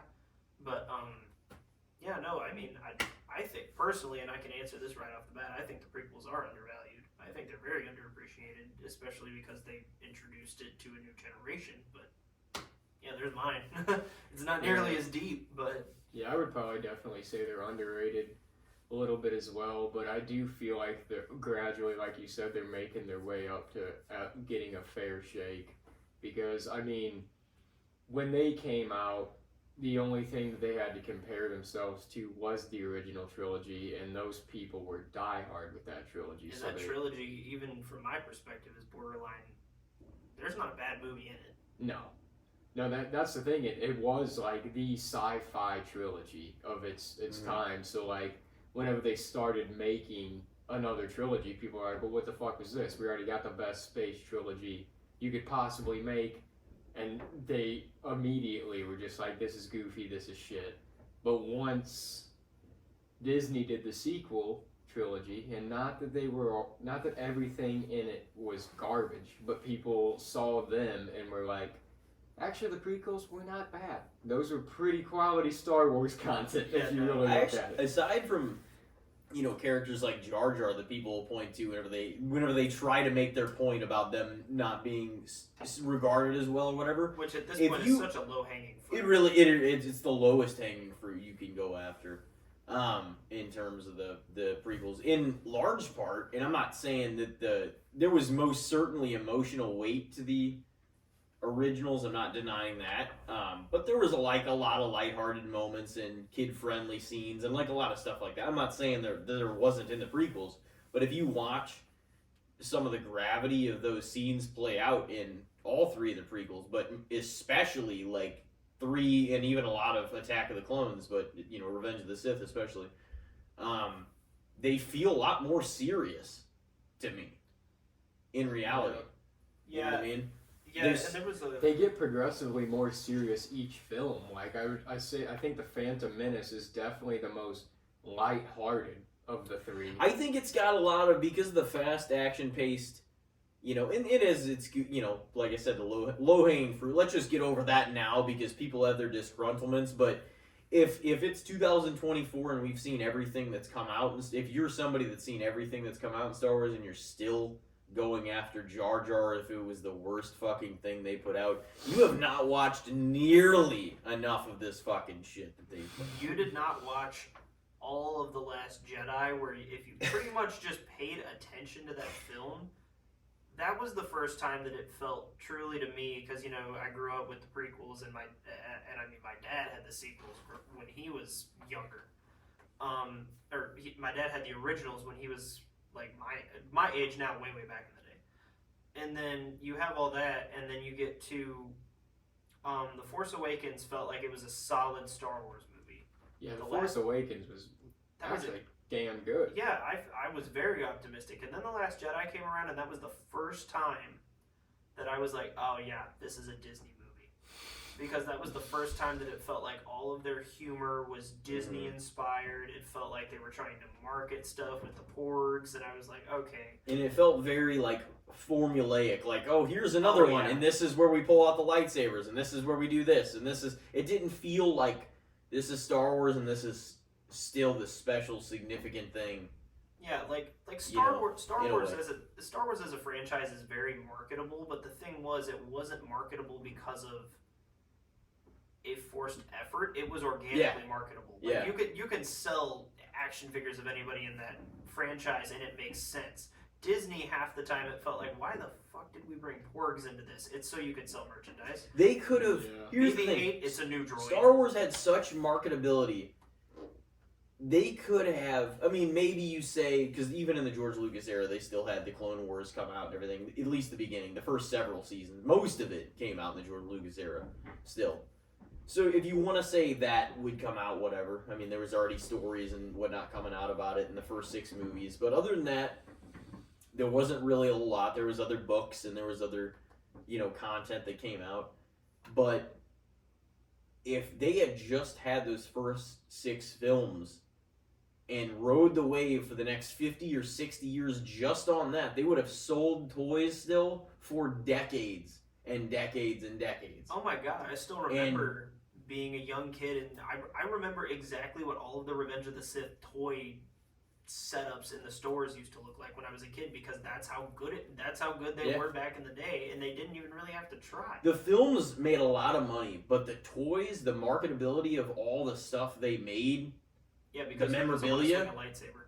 That's what I mean. The marketability of all the stuff that they made, and the puzzles and the Legos and the Lego games and all the stuff they could make, even off those first 6 movies, gave it an endless life.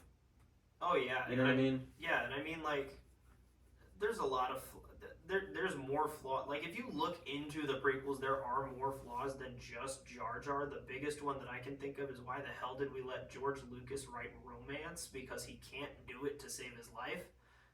The Anakin Padme romance just was not.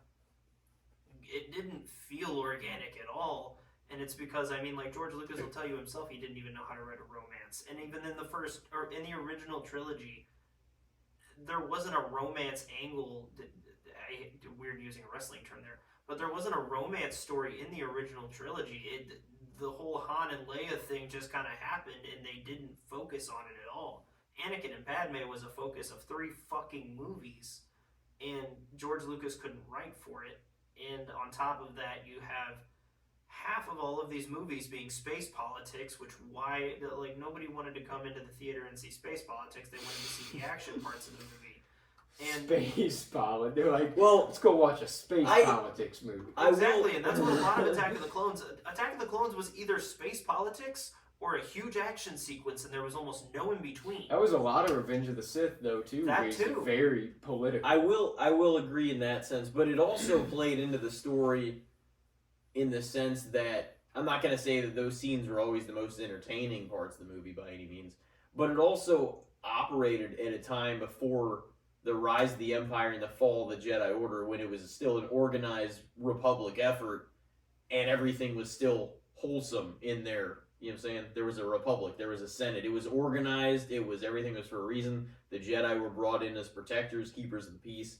Everything had a reason and a justification because it was a societal effort in that universe at that time when everything was still organized and wholesome. You know what I'm saying? Before the Sith returned and wreaked havoc. Yeah. Oh yeah, and the storytelling is there. The problem is that they didn't develop it. Like 3 movies wasn't enough time for them to develop everything that they needed to, because the what it boiled down to is the reason that the Republic came down is because the Jedi lost their way, and that didn't really get formally explained until either all of the expansion series that they made or books, but like they didn't make it point blank in the movies that the reason that Palpatine was able to take over is because the Jedi were basically, they went from keepers of the peace to war generals, which is not what they're meant to be. They're meant to, they're not meant to take action and solve wars. They're basically just meant to be there and make sure that like, that is a downfall. Once a war happens, it's like y'all failed because you're like supposed to keep the peace. Well, and that's why the Clone Wars. Exactly. Did you watch the Clone Wars? They actually, I do appreciate why and how they went deep into a lot of that within the Clone Wars, where they were able to tell, you know, Ahsoka said a number of times within it, like, oh, this is a failure, like a failure to listen, to like, you know, be heard from all the people, because she's got such an interesting character, because it makes sense why she decided to walk away, you know, because she saw the corruption coming, and like it also festered in the sense that she was Anakin's apprentice, so she kind of took some of what he had been saying and kind of applied it to her own, but she saw a lot of things happen firsthand. I mean, watching the show over, and you know, I know Elijah saw, he ended up seeing just about all of it, especially the important arcs, like me and you watched all of them.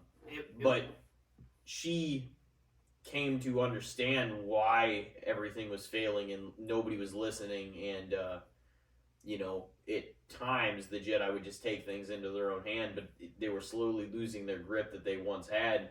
But I mean, meanwhile, behind the scenes, you know, somebody that was playing both sides like Palpatine was able to put every single piece and maneuver exactly how he wanted them. You know, it was ultimately just, you know, just one big takeover, but he did it in such a smart way, and he plotted everybody against each other. You know what I mean? Yeah, which is why it's really funny that literally the only part of his plan that went wrong was he didn't think Anakin was going to lose to Obi-Wan, and then Anakin ends up in a robotic suit, and then it's like, oh well, okay, I guess you're just going to be my puppet for the next eternity, because Anakin being in a weakened state is the only reason Palpatine kept power as long as he did. Yeah. But no, it's to me, I think that one of the biggest disservices that Disney ever did to it was decanonizing all of the expansion material that was already out, because between everything that was written between the original trilogies and the prequels, and then everything that was written after the prequels in terms of like expanded universe novels and stuff, I think Disney had a lot more material that they could have worked with there that was basically already set up for them, and they really didn't have to try that hard to find something that worked. They just needed to adapt all that into media that was visual, and that people didn't have to, you know, pick up a book and read it. They could just watch a show. I think that was one of the biggest mistakes that they ever made in that regard, because now the sequel trilogy didn't turn out probably as great as, I mean, obviously it made money. Anything with Star Wars' name on it is going to make money. But it didn't turn out the way that a lot of the audience hoped it would. And now, really, they're basically relying on Dave Filoni, the guy that wrote the Clone Wars. They're relying on him to fix pretty much everything, which he probably can, because he hasn't really had a bad project yet.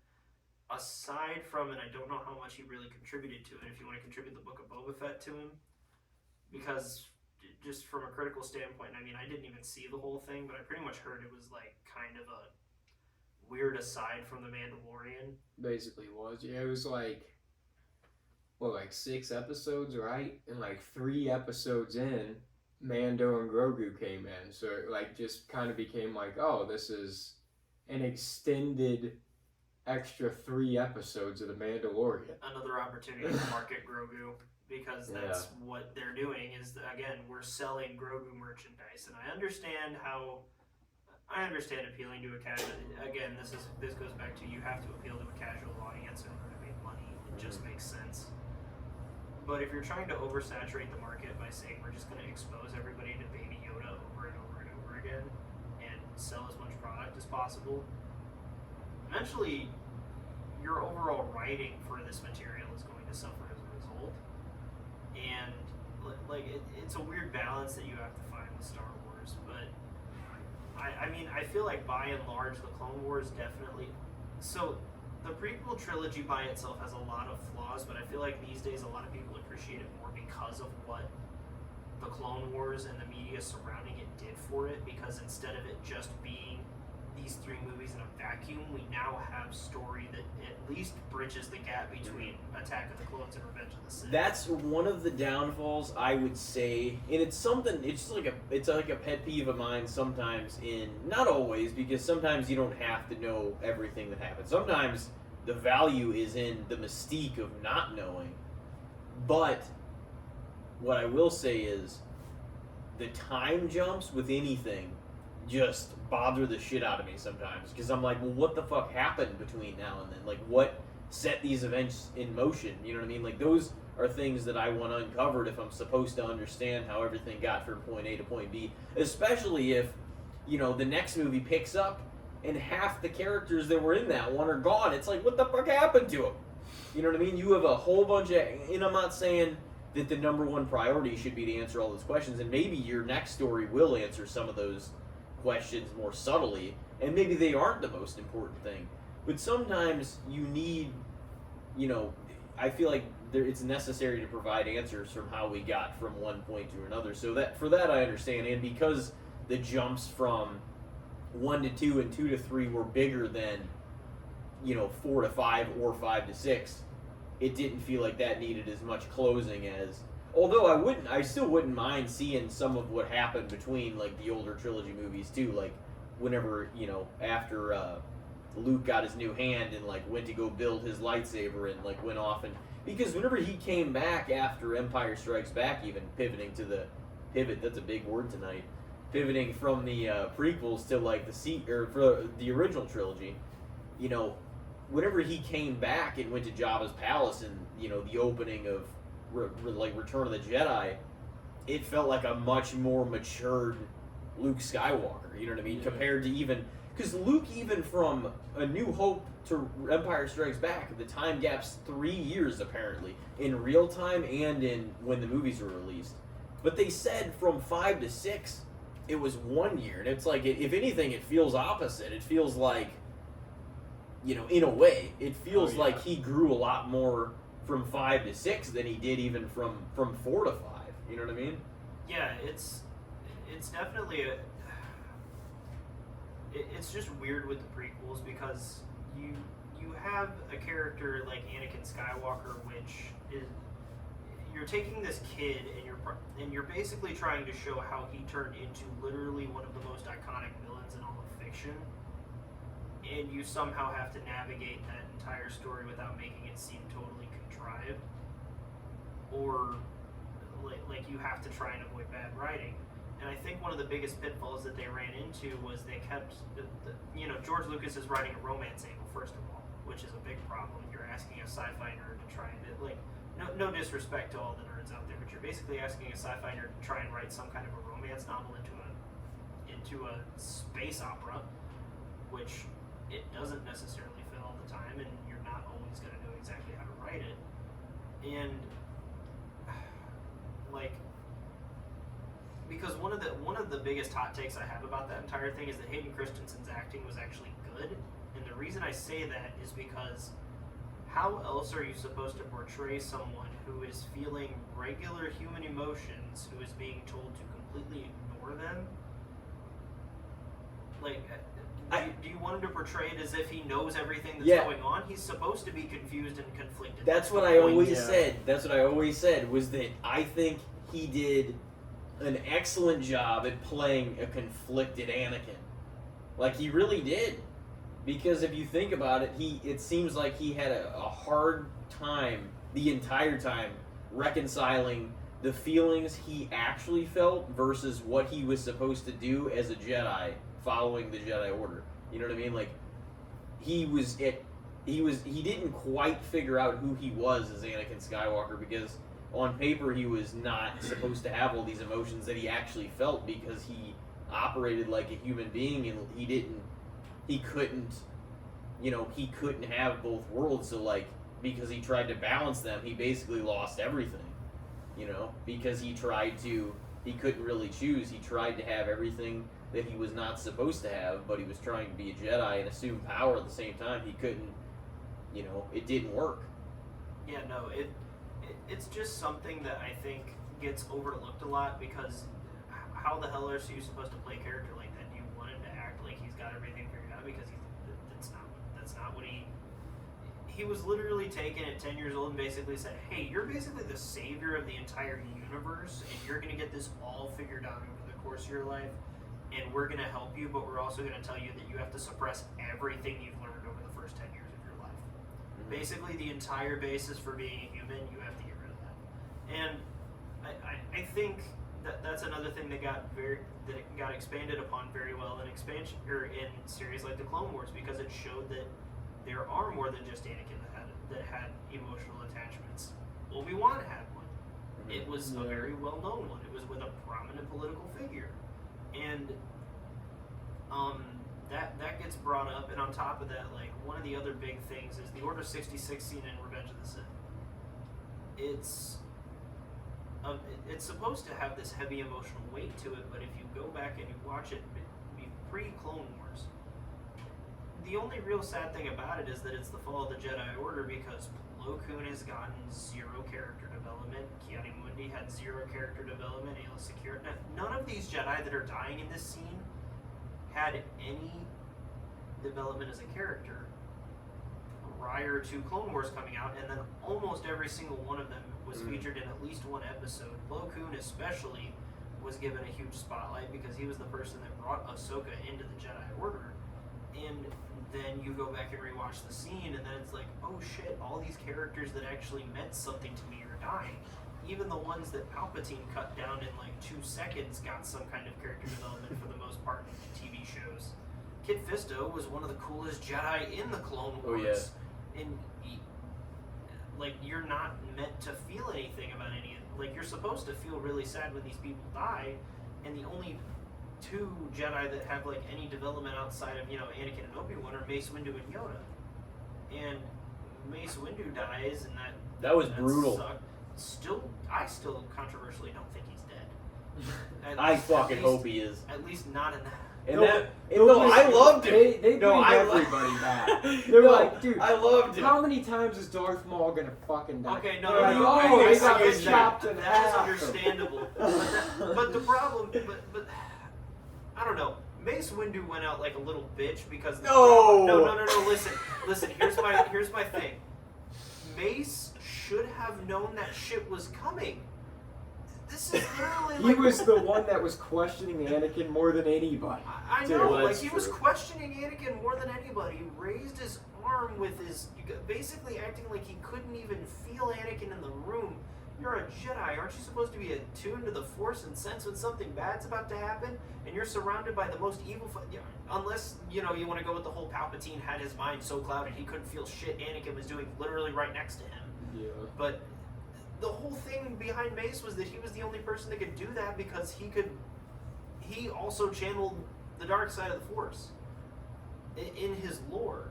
So it's one of those things where it's like, why the fuck did he just, Anakin's right fucking there, and he's like, nah, nothing bad's gonna happen, I'm just gonna swing at Palpatine and this is all gonna be over later.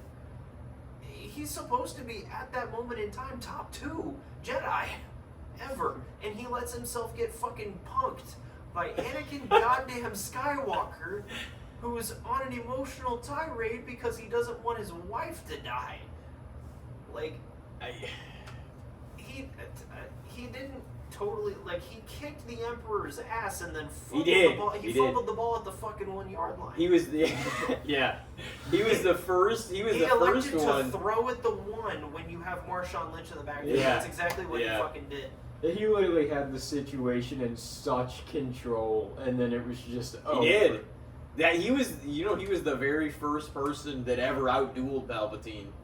Yeah, when that happened, he was, if I remember correctly, from all the readings that I've done, he was the only person that could have. That's why, like, he was the only, because of the fact that Palpatine can basically, without using all the technical terms, because I don't know all of them off the top of my head, and nobody would care anyway. Palpatine basically had it to a point where he could manipulate the dark side to get into people's heads. Mace was in tune enough with the dark side that he could resist that, and he was the only person that was really capable of doing so. And the only other person that maybe stood a chance against Palpatine, because Yoda couldn't fucking do it. Yoda was so attuned to the light side of the Force that it wasn't even funny. So, I mean, Obi-Wan actually stood a better chance than Yoda did, because Obi-Wan's entire fighting style was, I'm just going to play defense until you fuck up, and then I'm going to kill you. Yeah, and I mean, like, Anakin, like, he showed he had the power in that fight, but just the one moment when he was too sure of himself, like, that's been a pretty fucking... Every single one of Anakin...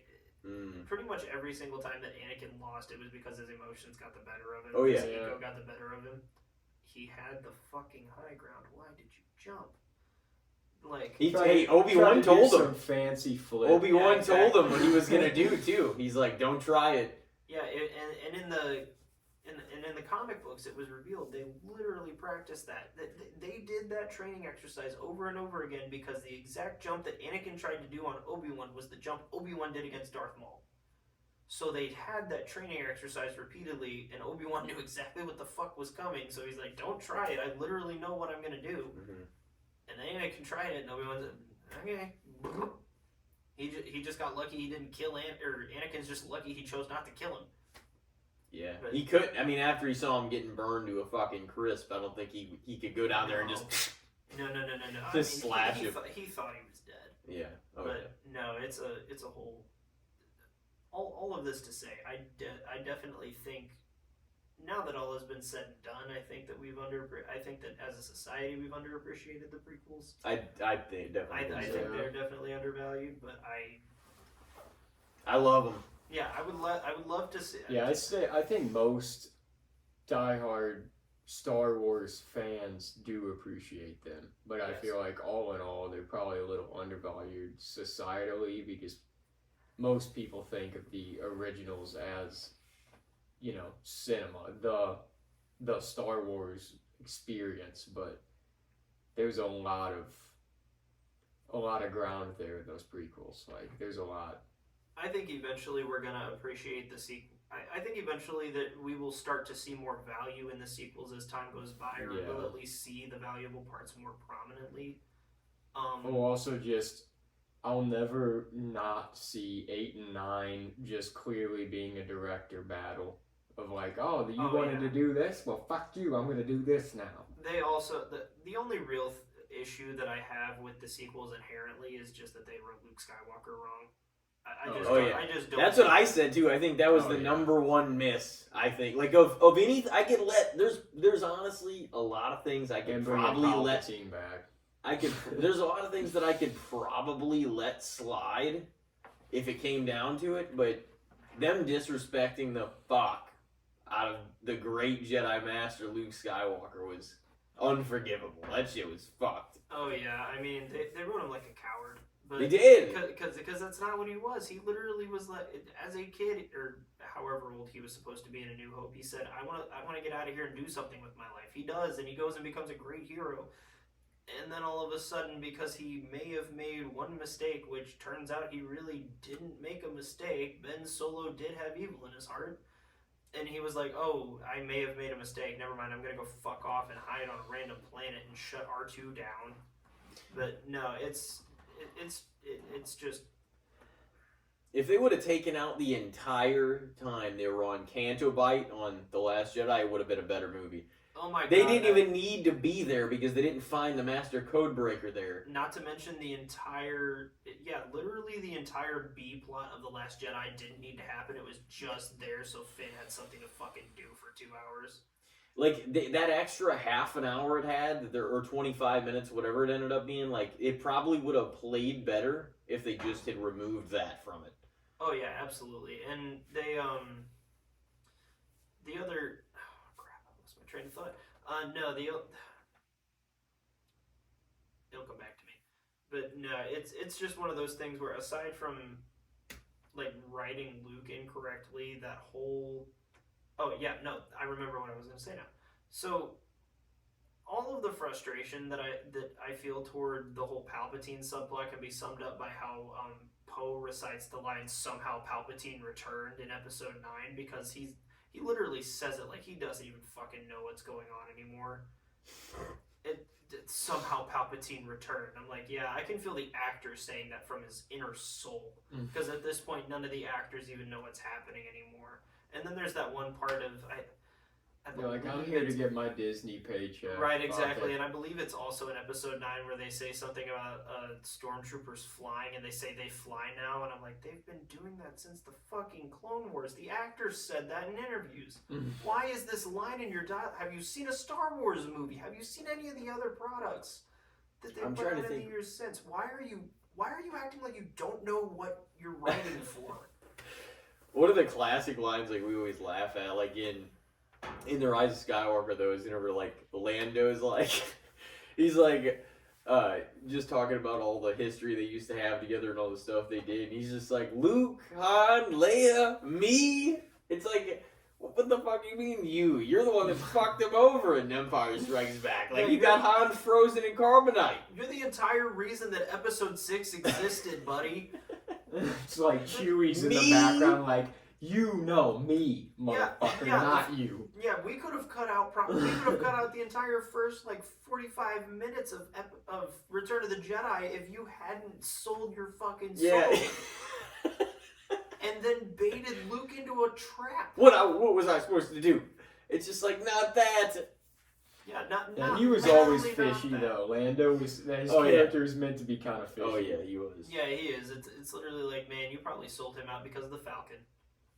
Oh damn! Well, I either got one or the other left, and we can just spend a minute on it before we wrap because we probably need to do that real quick. But what I was gonna say was, since we're on Star Wars in the first place, though, and before we wrap, was what did you think about Rogue One and Solo? So that's kind of tough because I can tell you I've only watched both of them once a piece. Okay. Which the rest of Star Wars I've seen multiple times because I profess to be a Star Wars buff. I've had a really hard time keeping up with the media lately because while I believe that Disney is putting out quality product, I think they're putting out a lot of it, and it's just becoming like, it's the same thing with Marvel. They're just quality, not quantity. Yeah, they are putting out way too fucking much stuff for Star Wars and Marvel both. Like, had all these big ideas when they bought the property. They're like, we're just gonna keep pounding shit out. I was having a hard time keeping up with Marvel when Endgame came out, and then after Endgame I said, fuck it, I'm not even trying anymore, there's too much shit. Yeah. And Star Wars turned into Mandalorian came out, and I kept up with it for a season or two, and then I kept up with Bad Batch for a little bit, and I watched the last season of Clone Wars, and then they just exploded with every show ever. Like, everyone's got a show now. Why did we make one for Cassian Andor? We already know where he ends up, we already know what happens to him. Why did we need a show for him?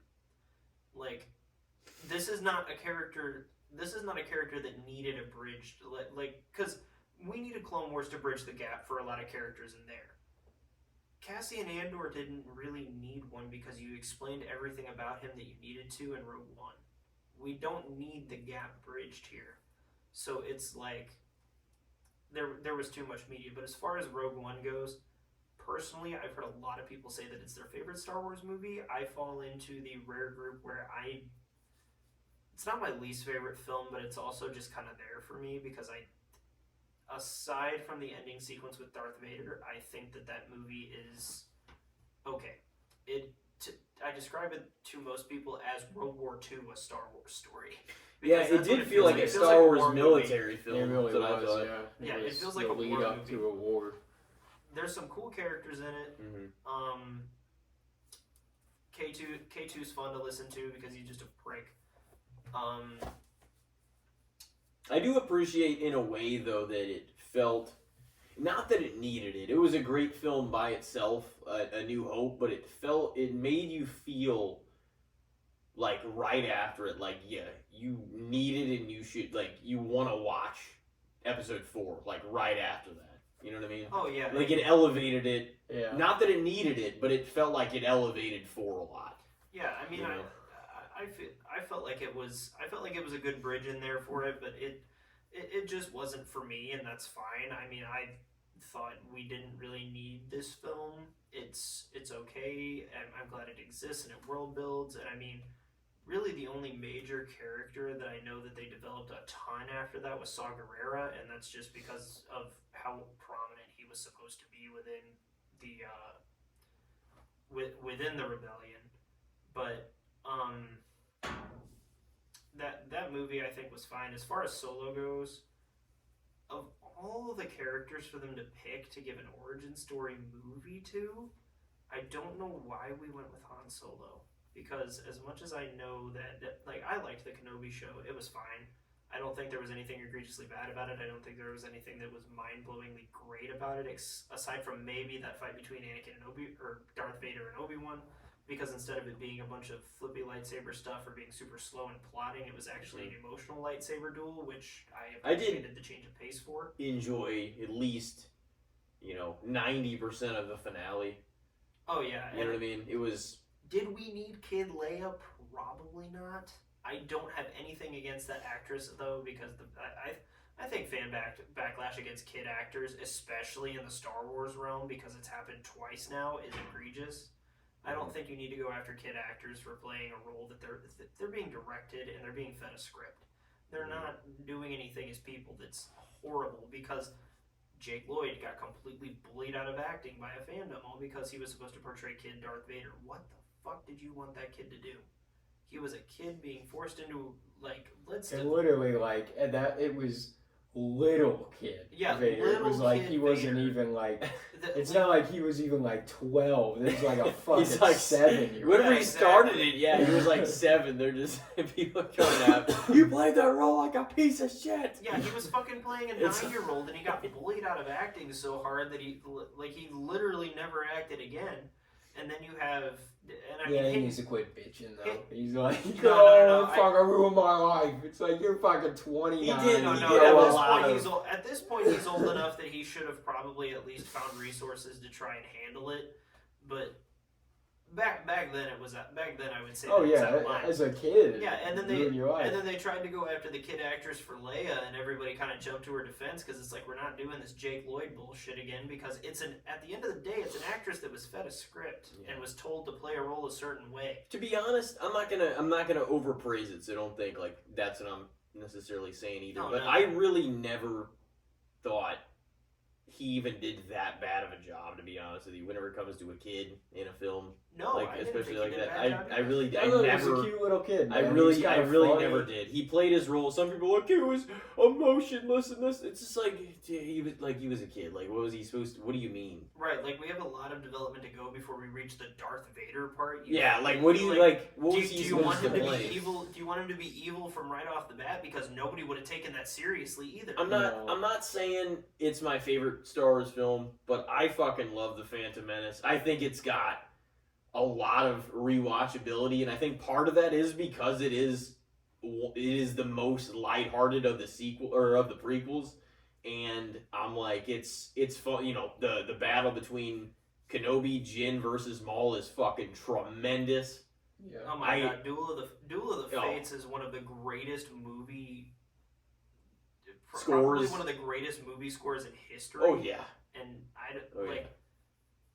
To me though, probably one of my favorite, and I don't know how under or overappreciated the scene is.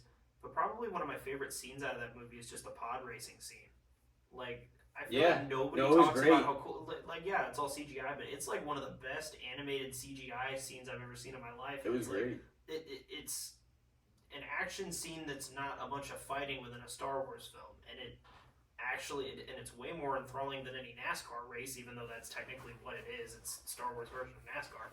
But Just a little edgy. You had Sebulba just fucking bumping into people's ships and throwing wrenches into their fucking into their beams and shit. He's just like But and yeah, exactly. But you can't do that.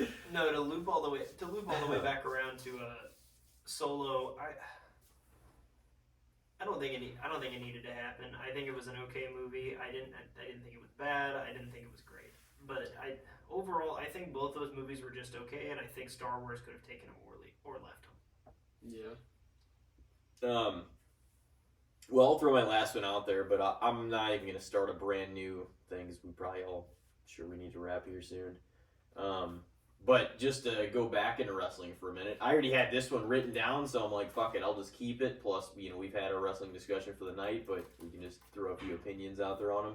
I don't think I've ever done it, or you have, or anybody else. So what do you guys think all time of Booker T? That's such a random name to pull out of my Isn't hat, it? but you know Underrated. what? I get you. He was a great talent. I just I do actually think- watched his. Trying to think of what it was. Maybe it was his. It was an episode of something on it. Maybe it was his biography episode, something. And I was just like, damn. I was like, it's somebody that was vastly fucking talented that really didn't get probably the recognition or appreciation he deserved. And he had some great rivalries, but like his big singles push in WCW wasn't until it was already kind of going in the shits. Mm-hmm. And then Like WWE took him a while to really he came in and was pretty hot right off the bat, but he didn't really keep that momentum up again until he was like King Booker. yeah, I know, because when you come out of the invasion, WWE didn't sign like anybody of note from WCW except like Booker T, and I don't even know who the second. Diamond Dallas Page, maybe. DDP and the Outsiders didn't even come over initially. They also sat out their contracts with Ted Turner. Mm-hmm. But no, like as far as Booker T goes, the biggest problem that happened with him was he just WrestleMania 19. That whole WrestleMania 19 That was match with bullshit. him and Triple H. He should have won. Brother took the pedigree, and it was almost like 30 seconds or something that Triple H waited to crawl over and pin the guy, and that used one arm. storyline anyways was already like the way that they presented it was kind of like racially charged and shit, to the point where it was like, Booker should have won. Yeah, if you have Booker lose this match now, he looks like shit, because this guy's been like kind of being racist towards him and all this shit. It'd be like, oh, someone like your kind ain't gonna win the world title or whatever, and then he didn't.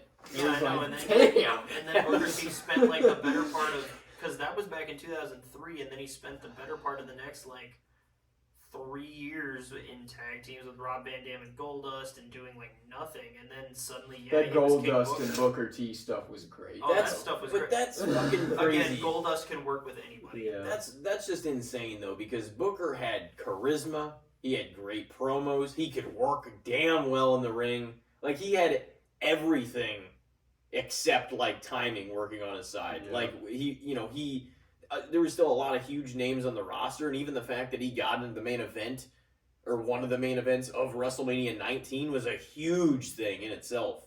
And then he didn't win the belt there. It's like, I know it comes around to where it seems like, oh, Triple H should have put this guy over and this guy over, and he still did put a lot of people over Mania, respectable names too. But to be honest with you, he also went into a lot of those matches as the heel. And what happens is the faces get their payoff, not always, but often at WrestleMania. And he went into a lot of those Manias with the belt. Yeah, it makes he did. sense that he would lose. You know what I mean? So it's like, say, if you look at it, because at 18 is actually different, because that was the Mania where Triple H came off the quad injury and he was freaking baby. yeah, But Shouldn't have main evented though over Hogan Rock. no, not even close. Well, but they didn't expect that. I don't. Shouldn't have think main they evented expected over Taker Shawn Mania 25. that. No, God damn it. I could go into a whole thing about Triple H. Here's the thing. Did he probably flex his political power a little bit? Yeah, for sure. But Shouldn't have went over Sting. no, shouldn't have went over Sting at all. That That was one's the for sure. most baffling decision. I could have a whole rant about how Triple H contributed a lot of fantastic things to the business, but he was also a complete detriment to it at other times. Because I think the Reign of Terror in and of itself was one of the worst things that's ever happened, because you get the Booker T match. Katie Vick came out of that whole thing.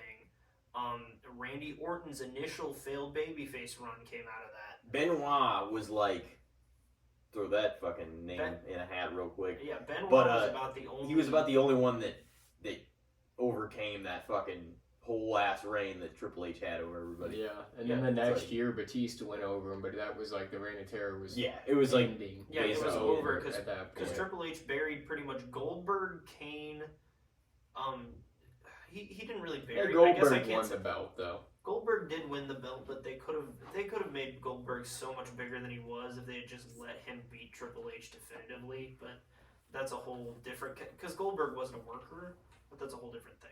But yeah, it's I was gonna say I could have an entire conversation about how the Reign of Terror was just bad for wrestling, because Goldberg, Kane, Benoit. I mean, Benoit won at 20, but then what did he do after that? Because he dropped the belt to Orton, and then Triple H won He the belt did back some. from Yeah. Orton. He did some rough shit after that. well, yeah, well, no, no. Okay, a whole It's nother- he held it. He held it from Mania to I'm just kidding, that's SummerSlam, fucked up. so he held it for like 4 or 5 months. Yeah, so it's just one of those, like, but Booker T was one of the first initial victims of that, because that match was pre-Evolution. That was when only Ric Flair was in Triple H's corner still. Like, we had no Batista or Randy Orton at Mania 19. So,